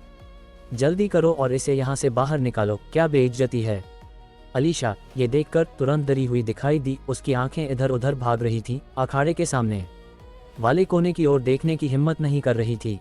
अब और मत छिपाओ, अगर कोई और एक्सपर्ट हैं तो उन्हें जल्दी इस्तेमाल करो, वरना वापस सोलापुर चले जाओ। यशवर्धन ने ठंडी सांस ली, फिर मंच पर थोड़े थके हुए मास्टर वाघ से पूछा, हम अपने मामलों को अभी के लिए अलग रख सकते हैं। यह अब फरहान और हमारे 4 जिलों के बीच का संघर्ष है। आप पहले ही 2 मैच लड़ चुके हैं, क्या आप नीचे आकर पहले आराम करना चाहेंगे? ठीक है। मास्टर वाघ ने औपचारिकता नहीं दिखाई, सीधे अखाड़े से नीचे उतर आए। और फरहान यशवर्धन की बातें सुनने के बाद न केवल कोई डर नहीं दिखाया बल्कि उम्मीद के साथ हंसा। मैं मूल रूप से तुम सबके साथ ठीक से खेलना चाहता था, लेकिन चूंकि तुम मरने के लिए इतने उतावले हो तो मैं तुम्हारी इच्छा पूरी कर देता हूँ। इसके साथ फरहान अखाड़े के पीछे बादलों को चीरते हुए विशाल पहाड़ की ओर चिल्लाया, मास्टर भैरव, वे मरने के लिए उतावले हैं, वे आपके कदम बढ़ाने का इंतजार कर रहे हैं। एक जोरदार आवाज के साथ सबने ऊंचे पहाड़ की ओर देखा, लेकिन कई सेकंड तक देखने के बाद तैरते सफेद बादलों के अलावा उन्हें कोई नहीं दिखा। लेकिन बहुत जल्दी ऊंचे मंच पर मोहन काका, शंकर काका और मास्टर वाघ ने गहरी भौहें सिकोड़ ली, और उससे भी जल्दी अखाड़े के सामने बैठे दर्शकों ने अपना मुंह खुला छोड़ दिया। उनके चेहरे पूरी तरह से खौफजदा थे। उन्होंने देखा, पहले एक काला बिंदु, फिर एक काली परछाई, और फिर वह वास्तव में एक मानव आकृति थी, बादलों को चीरती हुई, आसमान की ऊंचाई से सीधे अखाड़े के केंद्र की ओर गिरती हुई। अध्याय 154, पर्वत भेदी, समुद्र शोषक, भैरव सिंह। बूम! सबने साफ देखा कि वह आकृति अखाड़े के ठीक बीचों बीच जोर से टकराए, और उसके बाद एक ऐसी गरज हुई जैसे धरती फट गई हो। तुरंत ही धुएं और धूल के गुबार ने पूरे अखाड़े को अपनी चपेट में ले लिया, जैसे सूरज को ही ढक दिया हो। स्टेडियम में खलबली मच गई, चारों तरफ से खांसने की आवाजें आने लगीं। फिर भी कोई अखाड़ा छोड़कर भागने की नहीं सोच रहा था। इसके बजाय वे अपनी सीटों पर जमे रहे, धूल के बैठने का इंतजार करते रहे। उन्हें डर नहीं लग रहा था, ऐसा नहीं है, लेकिन उनकी उत्सुकता डर पर भारी थी। वे वाकई जानना चाहते थे कि जो आदमी आसमान से गिरा, क्या वो अब तक कीमा बन चुका है। यह अखाड़ा पहले से ही एक खुली जगह थी, चारों ओर की रेलिंग को छोड़कर ऊपर से पूरी तरह खुला आसमान था। इसलिए अखाड़े की धूल छंटने में ज्यादा समय नहीं लगा और मंच का असली नजारा सामने आ गया। सबने जल्दी से उधर देखा और बस एक नज़र में सबके मुंह इतने खुल गए कि उसमें आराम से एक ईंट समा जाए। 100 मीटर चौड़े अखाड़े के बीचों बीच लगभग 10 मीटर व्यास का एक गहरा गड्ढा था, जैसे किसी ने तोप का गोला दागा हो, एकदम गोल और गहरा। इस गहरे गड्ढे में एक आदमी खड़ा था। अगर स्टेडियम में बैठे सभी लोग खड़े भी हो जाते तो भी उन्हें केवल उसका आधा सिर दिखाई देता, जिससे पता चलता है कि इस गड्ढे की गहराई कम से कम 2 मीटर से ज्यादा थी। क्या वो मर गया? स्टेडियम में, जो अब तक सन्नाटे में डूबा था, चाहे वे कितने भी हैरान क्यों न हो, आखिरकार एक आवाज सुनाई दी। बादलों से कूदने पर तो मर ही गया होगा, है ना? क्या ये कोई स्काईडाइविंग स्टंट है जो गलत हो गया क्योंकि उसने अपना पैराशूट नहीं खोला? जो लोग जमीन में इतना बड़ा गड्ढा बना सकते हैं, उन्हें शायद पैराशूट की जरूरत नहीं होती, है ना? अरे देखो, वो हिला, वो हिला, वो हिला, वो सच में हिला। बाप रे, वो जिंदा है। क्या यह इंसान भी है? उन्होंने देखा कि गहरे गड्ढे में उस व्यक्ति ने अपना सिर घुमाया और फिर बिना किसी स्पष्ट हरकत के वह गड्ढे से बाहर उछला और गड्ढे के 10 मीटर चौड़े किनारे पर स्थिर खड़ा हो गया। ये देखकर कि वह व्यक्ति ठीक है, फरहान, जिसकी जान हलक में अटकी थी, ने आखिरकार राहत की सांस ली। उसने अपनी गोद में बैठी अलीशा को थपकी दी, फिर खड़ा हुआ और उस व्यक्ति को सम्मानपूर्वक झुककर प्रणाम किया। सोलापुर का फरहान कुरैशी मास्टर भैरव का स्वागत करता है। अलीशा थोड़ी उलझन में थी, उसकी नाजुक बाहें भी थोड़ी सिकुड़ गईं। क्या फरहान बॉस नहीं था? वह एक गुंडे के सामने क्यों झुक रहा था? लेकिन अपनी उलझन के बावजूद उसमें इतनी समझ थी, इसलिए उसने भी तुरंत झुककर कोमलता और कमजोरी के साथ नकल करते हुए कहा, मास्टर भैरव का स्वागत है। हालांकि मास्टर भैरव ने उन्हें नजरअंदाज कर दिया। उसने केवल यशवर्धन और बाकी लोगों पर एक नजर डाली, हिकारत से हंसा और तिरस्कारपूर्वक कहा, बस कुछ कचरा, वक्त बर्बाद मत करो, सब एक साथ आ जाओ। हाँ, बड़ी बड़ी बातें। मास्टर वाघ ने अहंकार से नथुने फड़काए, एक कदम बढ़ाया और अखाड़े में लौट आए। अपने हाथ उठाते हुए उन्होंने द्वंद्व हस्त चंद्र भेदी का प्रदर्शन किया, सीधे मास्टर भैरव के ऊपरी और मध्य नाजुक बिंदुओं पर हमला किया। इन 2 हथेलियों की गति और विविधता इतनी प्रभावशाली थी कि मोहन काका और शंकर काका भी मन ही मन तारीफ किए बिना न रह सके। लगभग पलक झपकते ही मास्टर वाघ की दोनों हथेलियां मास्टर भैरव की छाती और पेट के निचले हिस्से पर जोर से लगी, जिससे एक भारी आवाज गूंजी। मोहन काका और शंकर काका दोनों एक साथ शाबाश चिल्लाए बिना न रह सके। यह मास्टर भैरव स्पष्ट रूप से कोई बाहरी मार्शल आर्ट्स का खिलाड़ी नहीं था। मास्टर वाघ की लोहे जैसी हथेलियों, जो पहाड़ों और चट्टानों को तोड़ने के लिए काफी थीं, को झेलने के बाद भले ही उसकी साधना कितनी भी ऊंची हो, उसे कुछ मामूली चोटें तो जरूर आई होंगी। हालांकि मास्टर भैरव, जो स्थिर खड़ा था, उसने केवल मास्टर वाघ को एक ठंडी नजर से देखा, फिर बिना किसी प्रयास के लात मारी और सीधे मास्टर वाघ को अखाड़े से बाहर उड़ा दिया। 40 से 50 मीटर की दूरी एक ही वार में बाहर। और खुद मास्टर भैरव ने जो लात मारी थी, वह चलने के दौरान उठाए गए एक सामान्य कदम की तरह थी, बिना किसी स्पष्ट ताकत के, इतनी लापरवाही से कि यह गुस्सा दिलाने वाला था। लेकिन जब मास्टर वाघ ने खड़े होने की कोशिश की तो उन्होंने पाया कि उनके पेट में असहनीय दर्द हो रहा है, सीधे ताजे खून की एक उल्टी की और किसी भी तरह की ताकत जुटाने में असमर्थ हो गए। ये देवांश को छोड़कर स्टेडियम में मौजूद हर किसी के चेहरे पर लगभग यही खौफनाक भाव था। अभी अभी मास्टर वाघ ने दारा और हर्षवर्धन के साथ बिना खून बहाए मुकाबले किए थे, फिर भी उस व्यक्ति की केवल एक लात खाने के बाद वे तुरंत खून की उल्टी करने लगे और बेकार हो गए। आखिर यह मास्टर भैरव कौन था? इतनी लापरवाही से मारी गई लात ने वास्तव में मास्टर वाघ, मुंबई के यमराज को खून की उल्टी करवा दी। रिया कपूर तुरंत उठी और मास्टर वाघ की चोटों की जांच करने के लिए ऊंचे मंच से नीचे भागी। जब उन्हें पता चला कि मास्टर वाघ की जान खतरे में नहीं है, तो उन्होंने चिंता से अखाड़े के प्रवेश द्वार की ओर देखा। उस आकृति को देखने की उम्मीद में उनका दिल बेसब्री से जल रहा था। इस बीच ऊंचे मंच पर मोहन काका और शंकर काका दोनों ने गहरी बाहें सिकोड़ लीं, जैसे किसी भयानक दुश्मन का सामना कर रहे हों, क्योंकि वे अच्छी तरह जानते थे कि अगर वे होते तो वे शायद मास्टर वाघ को 40 या 50 मीटर दूर लात मार सकते थे, लेकिन वे निश्चित रूप से मास्टर वाघ को इतनी गंभीर चोटें नहीं पहुंचा पाते, उन्हें खड़े होने में असमर्थ और लड़ने की ताकत से रहित तो बिल्कुल नहीं कर पाते। फरहान एक तरफ खड़ा था, बहुत खुश, और अपनी खुशी में अलीशा को कई बार नोच लिया, जिससे उत्तेजित अलीशा लगातार सिसकियां लेने लगी। केवल मास्टर भैरव ही हल्का सा थूकने से खुद को नहीं रोक सका। अपनी लात से बहुत असंतुष्ट लग रहा था। मरने तक नहीं मारा। क्या तुमने पहले कोई ऊर्जा गोली खाई थी? हर कोई हैरान रह गया। केवल रिया और मास्टर वाघ की आंखें ये सुनकर चमक उठीं। स्पष्ट रूप से ये वह माणिक्य चूर्ण गोली थी जो देवांश ने उन्हें पहले दी थी, जिसने मास्टर वाघ की जान बचाई। मास्टर भैरव को एक बेकार व्यक्ति के साथ व्यवहार करने में कोई दिलचस्पी नहीं थी, इसलिए बोलने के बाद उसने अब रिया और बाकी लोगों पर ध्यान नहीं दिया। इसके बजाय उसने ऊंचे मंच पर दो बुजुर्गों को देखा और फिर से तिरस्कारपूर्वक पूछा, अगर तुम अब एक साथ काम नहीं करते तो तुम्हें मौका नहीं मिलेगा। शंकर काका मंच पर जाने ही वाले थे, लेकिन यशवर्धन ने उन्हें रोक दिया। यशवर्धन खड़ा हुआ, अपनी मुट्ठियां बांधी और पूछा, मान्यवर का कौशल असाधारण है। कृपया मेरी अज्ञानता को क्षमा करें, लेकिन मुझे नहीं पता था कि फरहान कुरैशी आप जैसे उस्ताद से परिचित हो सकता है। इसलिए मैं पूछने की हिम्मत करता हूँ, आप कौन हैं? इतने भयानक दुश्मन का सामना करते हुए भी यशवर्धन न तो विनम्र रहा और न ही अहंकारी, उसने अपनी गरिमा बनाए रखी। कहना पड़ेगा, इतने वर्षों की उसकी साधना वास्तव में गहरी थी। तुम मेरा नाम जानने के लायक नहीं हो। मास्टर भैरव ने ठंडी सांस ली। यशवर्धन को जवाब देने में भी आलस महसूस कर रहा था। गुस्ताखी। शंकर काका दहाड़े लड़ने के लिए मंच पर कदम बढ़ाने वाले थे।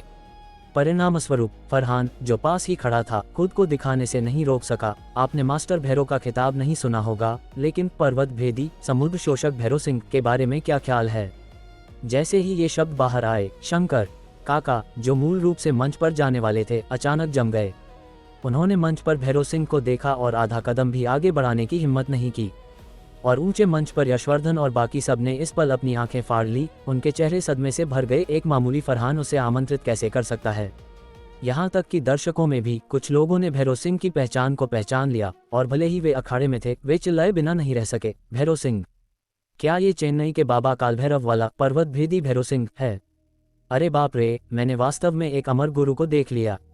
नहीं हो सकता। क्या ये वास्तव में वही है? क्या बात है, क्या बात है! ये 20,000 का टिकट पूरी तरह से वसूल हो गया। अध्याय 155, जान जा सकती है पर असमत नहीं। मंच के नीचे हो रही चर्चाओं को सुनकर मंच पर खड़े भैरव सिंह ने फरहान को दोष नहीं दिया। इसके बजाय उसने शंकर काका को देखा, जो अपनी जगह पर जमे हुए थे, और कहा, क्या तुम वार नहीं करने वाले? क्या? मेरा नाम सुनकर ही डर के मारे हवा निकल गई। उद्धरण चिन्ह ... उद्धरण चिन्ह। शंकर काका के गाल शर्म और गुस्से से लाल हो गए। इस पर अपनी अनिच्छा के बावजूद उन्होंने अंततः कोई जवाब नहीं दिया। ऐसा नहीं था कि वे जवाब देना नहीं चाहते थे, बल्कि यह कि वे हिम्मत नहीं कर पा रहे थे। शंकर काका की हालत देखकर भैरव सिंह ने हिकारत से नाक से कुढ़ी, फिर कियारा की ओर देखा और पूछा, खन्ना परिवार दुम दबाकर भाग गया, तुम क्या करोगे? कियारा ने पीछे मुड़कर मोहन काका को देखा, जिन्होंने निराश चेहरे के साथ सिर हिलाया। बिटिया, मुझे माफ कर दें, यह मामला मेरी क्षमता से परे है। हालांकि कियारा बहुत निराश थी, लेकिन उन्होंने कोई शिकायत नहीं की। इसके बजाय उन्होंने मुस्कुराते हुए उन्हें सांत्वना दी। मोहन काका, आप बड़ा चढ़ाकर कह रहे हैं। भविष्य में मुझे अभी भी कई जगहों पर आप पर निर्भर रहना होगा। एक शहर या लड़ाई के नफे नुकसान पर अटकने की जरूरत नहीं है। अगर बिटिया ऐसा सोच सकती हैं, तो ये बूढ़ा भविष्य में आग और पानी में भी कूदने से नहीं हिचकिचाएगा। मोहन काका थोड़ा झुके, उनका आभार स्पष्ट था। मंच पर खड़े भैरव सिंह ने ये सब देखा और एक और ठंडी सांस लेने से खुद को नहीं रोक सका। बोरिंग कहने के बाद उसने दर्शकों की ओर देखा, एक एक करके उन्हें स्कैन किया, जैसे कुछ ढूंढ रहा हो।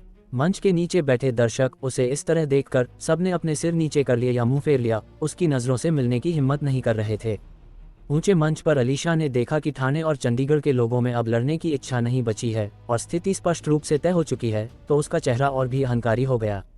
यहाँ तक कि जिस तरह से वह यशवर्धन और कियारा को देखती थी, वह पिछली ईर्ष्या से बदलकर अब पूर्ण तिरस्कार और उपेक्षा में बदल गया था।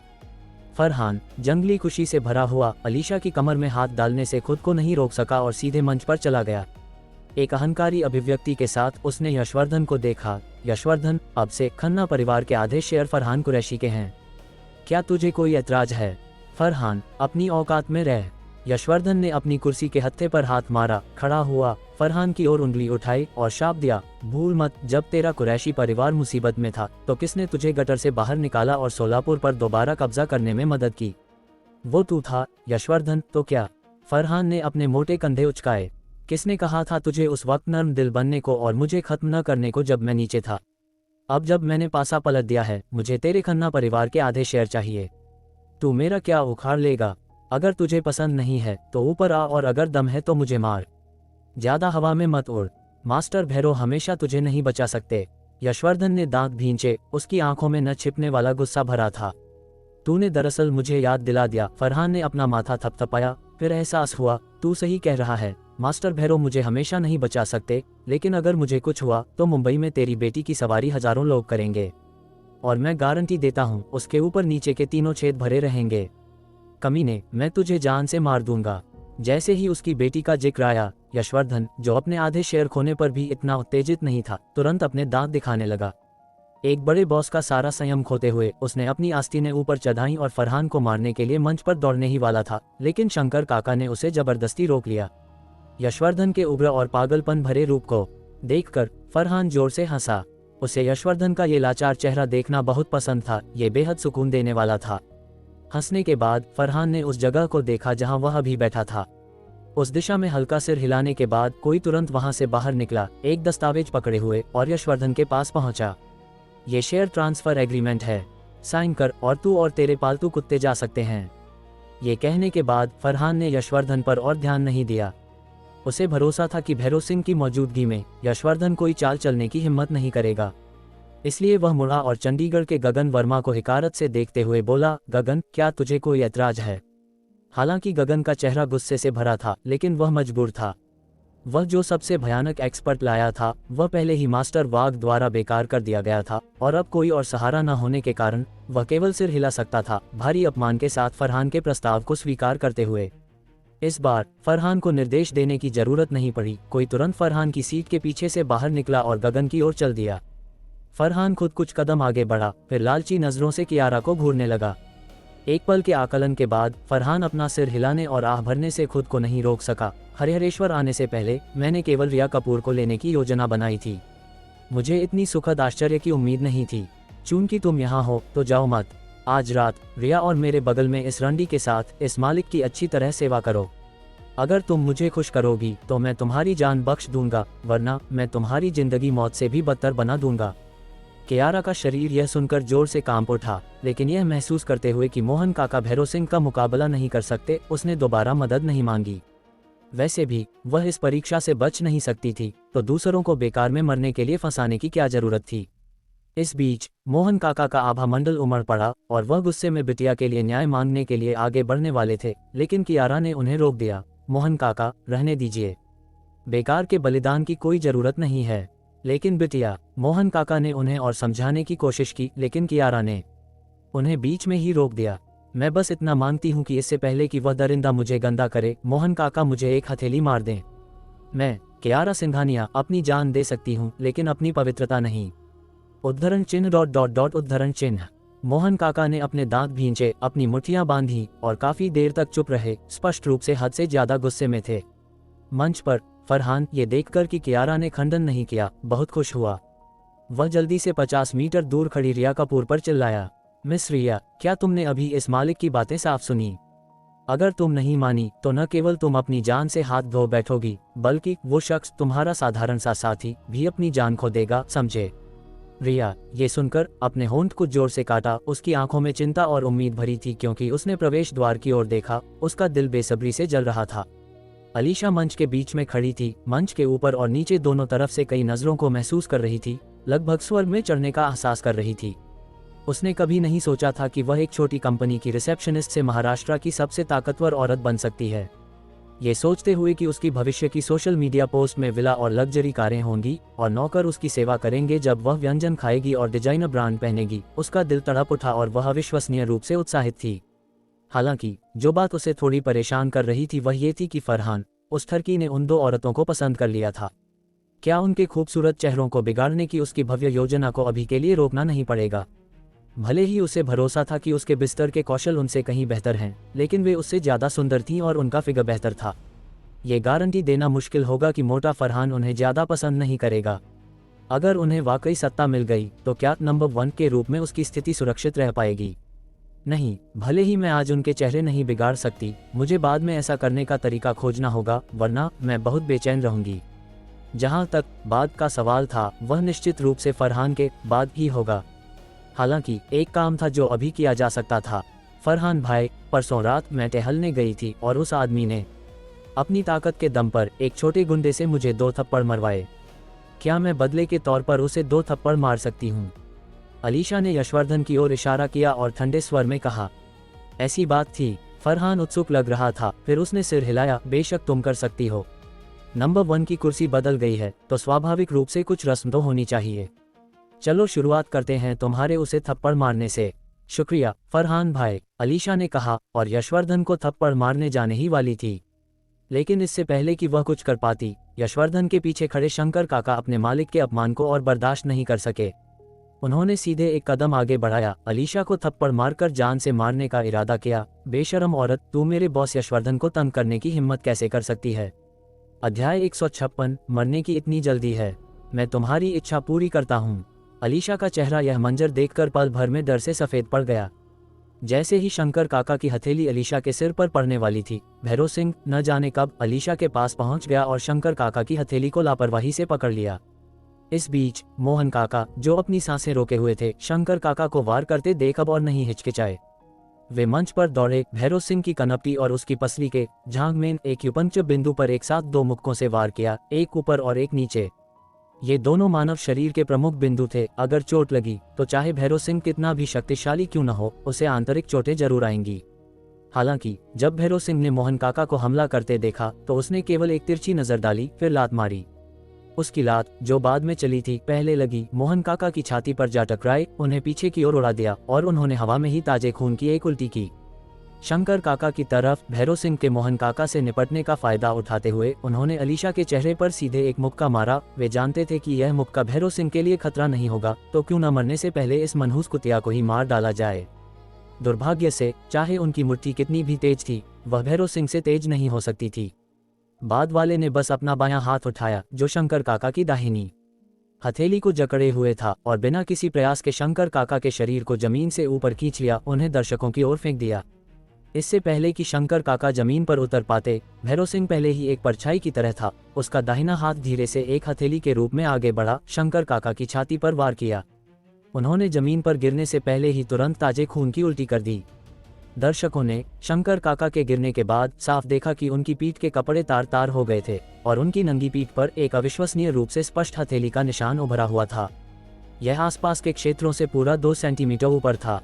इस एक हथेली के वार ने वास्तव में शंकर काका की छाती की हड्डी को अंदर धंसा दिया था।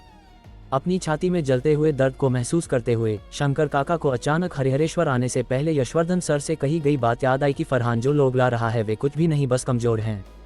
उनके गाल जल उठे और सांस न ले पाने के कारण उन्होंने ताजे खून का एक और घूंट थूक दिया। तुम दोनों बुरे नहीं हो। मेरी 5/10वीं ताकत लेने के बाद भी एक सांस बची है। तुम्हें बमुश्किल पूर्ण अंतर शक्ति में प्रवेश किया हुआ माना जा सकता है। अफसोस, मेरे सामने यह अभी भी काफी नहीं है। जब तक तुम और 20 साल तक साधना नहीं करते, शायद तब तुम मेरे साथ कुछ वार का आदान प्रदान कर पाओ, वरना मेरा सामना करते हुए तुम एक ही वार में मारे जाओगे। भैरव सिंह ने उन दोनों को देखा और उनका मूल्यांकन काफी बेअदबी से किया। दर्शकों में लोग इस दृश्य से इतने डर गए थे कि वे अपनी सांस रोकना चाहते थे। 3 शीर्ष एक्सपर्ट भैरव सिंह के सामने सब एक ही वार में हार गए, और वह भी तब जब भैरव सिंह ने अपनी पूरी ताकत का इस्तेमाल नहीं किया था। क्या यह इंसान भी है? अगर आप ताकतवर हैं तो ठीक है, लेकिन क्या आप इतने ताकतवर नहीं हो सकते? आप पूरी तरह से एक मैक्स लेवल बॉस की तरह हैं जो बिगिनर विलेज पर हमला कर रहा है। दूसरे कैसे खेलेंगे? मम्मी, मुझे ये गेम नहीं खेलना। इस सब में एक हैकर है। मौत के दरवाजे से गुजरने के बाद अलीशा को लगा कि भैरव सिंह उसमें रुचि रखता है, वरना वह उसे क्यों बचाता। फरहान के पीछे चलने के बजाय इस बेहद बहादुर भैरव सिंह के पीछे चलना बेहतर होगा। इसलिए मोहक नजरों के साथ उसने भैरव सिंह की ओर देखा और एक मीठी आवाज में कहा, मेरी जान बचाने के लिए शुक्रिया मास्टर भैरव। इस नाचीज औरत के पास चुकाने का कोई तरीका नहीं है। दफा हो जा। भैरव सिंह ने अलीशा के पूरा करने का इंतजार नहीं किया, उसे एक गुस्से भरी दहाड़ के साथ बीच में ही रोक दिया। तुझसे सस्तेपन की बदबू आती है, मुझसे दूर रह। मैंने तुझे इसलिए बचाया क्योंकि अगर वे मेरे सामने किसी को मारते तो मेरी, भैरव सिंह की इज्जत कहाँ रह जाती। इसलिए वे तुझे नहीं मार सकते, लेकिन मैं मार सकता हूँ। मास्टर भैरव, मैं गलत थी। अलीशा ने माफी मांगी और जल्दी से फरहान के पीछे छिपने के लिए भागी, डरते हुए कि अगर भैरव सिंह नाराज हो गया तो वह उसे मार सकता है। हालांकि उसने मानसिक रूप से भैरव सिंह पर एक लेबल लगा दिया, इसे औरतें पसंद नहीं हैं। वरना उसे भरोसा था कि कोई भी मर्द उसके मोहक वारों का विरोध नहीं कर सकता। अलीशा को डरा हुआ देखकर फरहान ने जल्दी से उसे तसल्ली दी, फिर यशवर्धन की ओर इशारा किया और कहा, अब कोई उसे नहीं बचा सकता। जाओ, जो तुम पहले कर रही थी उसे जारी रखो, उसे 2 थप्पड़ मारो। मेरी हिम्मत नहीं है। अलीशा अभी भी थोड़ी डरी हुई थी। डरो मत, मैं यहाँ हूँ। अगर वह चकमा देने या लड़ने की हिम्मत करता है तो मैं सुनिश्चित करूंगा कि उसकी बेटी के ऊपर नीचे के 3 छेद भर दिए जाएं। फरहान ने बोलना खत्म किया, फिर एक अहंकारी नज़र के साथ यशवर्धन से पूछा, यशवर्धन, अगर मैं तुझे मारता हूँ तो क्या तू लड़ने की हिम्मत करेगा? ये सुनकर यशवर्धन ने अपनी मुट्ठियाँ इतनी जोर से बांधी कि उसके नाखून उसके मांस में गड़ गए, लेकिन उसने ध्यान भी नहीं दिया। यशवर्धन, मैं तुझसे फिर पूछता हूँ, क्या तू करेगा या तू नहीं करेगा? फरहान ने उस पर जोर डाला। वह जानता था कि जब तक यशवर्धन मैं हिम्मत नहीं करूंगा जवाब देता है, तब तक नंबर 1 की स्थिति अब यशवर्धन की नहीं रहेगी, और तब से ये पूरी तरह से उसकी, फरहान कुरैशी की होगी। हालांकि यशवर्धन ने अपने दांत भींचे, उसकी आंखें लाल थीं, फरहान को घूर रहा था, बस जवाब देने से इनकार कर रहा था। यशवर्धन, तू बेहतर होगा कि ध्यान से सोच, तेरी बेटी। इससे पहले कि वह पूरा कर पाता, यशवर्धन ने फरहान की ओर इशारा किया और शाप दिया, अगर तुझमें गुर्दा है तो बस मुझे मार डाल। तुझे मारना बहुत बोरिंग है। मुझे तेरी जान बख्शनी है ताकि तू खुद देख सके कि मैं तेरी बीवी और बेटी के साथ कैसे खेलता हूँ। अब इसे कहते हैं दिलचस्प, है ना? फरहान का चेहरा अश्लील मुस्कान से भरा था। फरहान कुरैशी, मैं तुझे जान से मार डालूंगा। यशवर्धन की आंखें खून से सनी थीं, अब परवाह नहीं थी कि भैरव सिंह अभी भी अखाड़े के मंच पर है। वह सीधे आगे दौड़ा, फरहान को मारने का इरादा किया। आजा। फरहान ने कोई कमजोरी नहीं दिखाई, अपने मोटे पेट को एक तरफ धकेला और नीचे से एक पिस्तौल निकाली, इसे यशवर्धन पर तान दिया। मैं देखना चाहता हूं कि कौन तेज है, तू या मेरी बंदूक। जिस पल उन्होंने पिस्तौल देखी, रिया और अन्य बड़े लोग सब जम गए। नियमों के अनुसार अखाड़े की प्रतियोगिता में आग्नेयास्त्रों की अनुमति बिल्कुल नहीं थी, वरना हर कोई बॉडीगार्ड लाता और अगर सबके पास बंदूकें होती तो गोलीबारी आसानी से हो सकती थी। इसके अलावा लड़ना बस लड़ना था, ज्यादा से ज्यादा यह एक हाथापाई थी, लेकिन अगर इसमें आग्नेयास्त्र शामिल थे तो ये पूरी तरह से एक अलग मामला था। और प्रवेश करने से पहले सबकी तलाशी ली गई थी, लेकिन किसी को उम्मीद नहीं थी कि यह चिकना मोटा आदमी अपने पेट और पेट के निचले हिस्से के बीच बंदूक छिपाएगा। आप तलाशी के दौरान उसका पेट तो नहीं उठा सकते, है ना? फरहान, तूने वास्तव में एक बंदूक ले ली।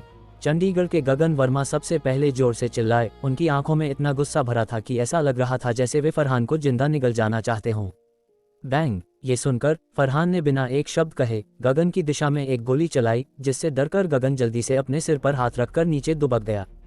हालांकि फरहान ने निशाना नहीं साधा था, क्योंकि उसे अभी भी गगन के हस्ताक्षर की जरूरत थी और उसे मारना बाद में बहुत परेशानी भरा होगा। गगन को कुत्ते की तरह डरा हुआ देखकर फरहान ने तुरंत ठंडे स्वर में भौंका, जल्दी करो और मेरे लिए साइन करो, वरना अगली गोली तुम्हारे सिर पर होगी। गगन ने ये सुना, अपने शरीर को टटोला और कोई चोट न पाकर राहत की लंबी सांस ली। अभी भी हिल गया था, अब उसमें पहले जैसी हिम्मत नहीं थी।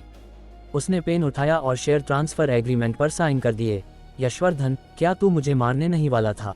काया मत बन, आ जा। अगर तू नहीं आया तो तू मेरा पोता। फरहान हाथ में बंदूक लिए आत्मविश्वास से भरा था। यशवर्धन को अडिग देखकर फरहान ने अलीशा से कहा, जा उसे 2 थप्पड़ मार। अलीशा खुशी से चमक उठी, उसके चेहरे पर एक अहंकारी भाव था जब वह यशवर्धन की ओर चली। फरहान, ये कपूर परिवार का स्थान है। तेरा बंदूक अंदर लाना हमारे कपूर परिवार की गलती है। जो कुछ भी तुझे चाहिए मेरे पास आ। रिया कपूर अखाड़े के मंच पर चली गईं, उनका चेहरा दृढ़ था। उनका अपना स्थान निश्चित रूप से उन्हें खुद ही सुरक्षित रखना था, वरना अगर बाद में बात बाहर गई तो कपूर परिवार अपनी साख कैसे बनाए रखेगा। तू यशवर्धन की तरफदारी कर रही है? हाँ, जल्दबाजी मत कर। तुम्हारे उसे 2 थप्पड़ मारने के बाद मैं तुम 2 सुंदरियों और उस छिनाल अलीशा को एक डुबकी के लिए ले जाऊंगा। फरहान ने रिया को देखा, जो एक खास लिबास पहने थी, उसकी आंखों में हवस भरी थी। इस पल भैरव सिंह, जो दर्शकों को स्कैन कर रहा था, अंततः बोला, तुम उन 2 औरतों के साथ जैसा चाहो खेल सकते हो, लेकिन इस कपूर औरत को मेरे लिए छोड़ दो। फरहान ये सुनकर दंग रह गया। हालांकि वह अनिच्छुक था, लेकिन उसने भैरव सिंह को चुनौती देने की हिम्मत नहीं की और केवल बार बार सहमति दे सका। उसका रवैया एक अधीनस्थ की तरह विनम्र था। और जब उसने फिर से कियारा को देखा तो उसकी आंखों में हवस ज्वालामुखी की तरह फूट पड़ी। जब ताकत का फर्क कितना बढ़ जाए कि विरोध साहस नहीं आत्महत्या बन जाए, तब नियम टूटते हैं, मर्यादा कुचली जाती है और बंदूकें अखाड़े में उतर आती है। एक एक करके दिग्गज गिरे, पूर्ण अंतर्शक्ति भी बेबस हो गई और पहाड़ से उतरा वो नाम जिससे इंसानों को कीड़े बना दिया। यह अब लड़ाई नहीं रही, यह घोषणा थी कि इस अखाड़े में इंसाफ मर चुका है। और जब सबने उम्मीद छोड़ दी, तब सवाल सिर्फ एक है, अब कौन बचेगा?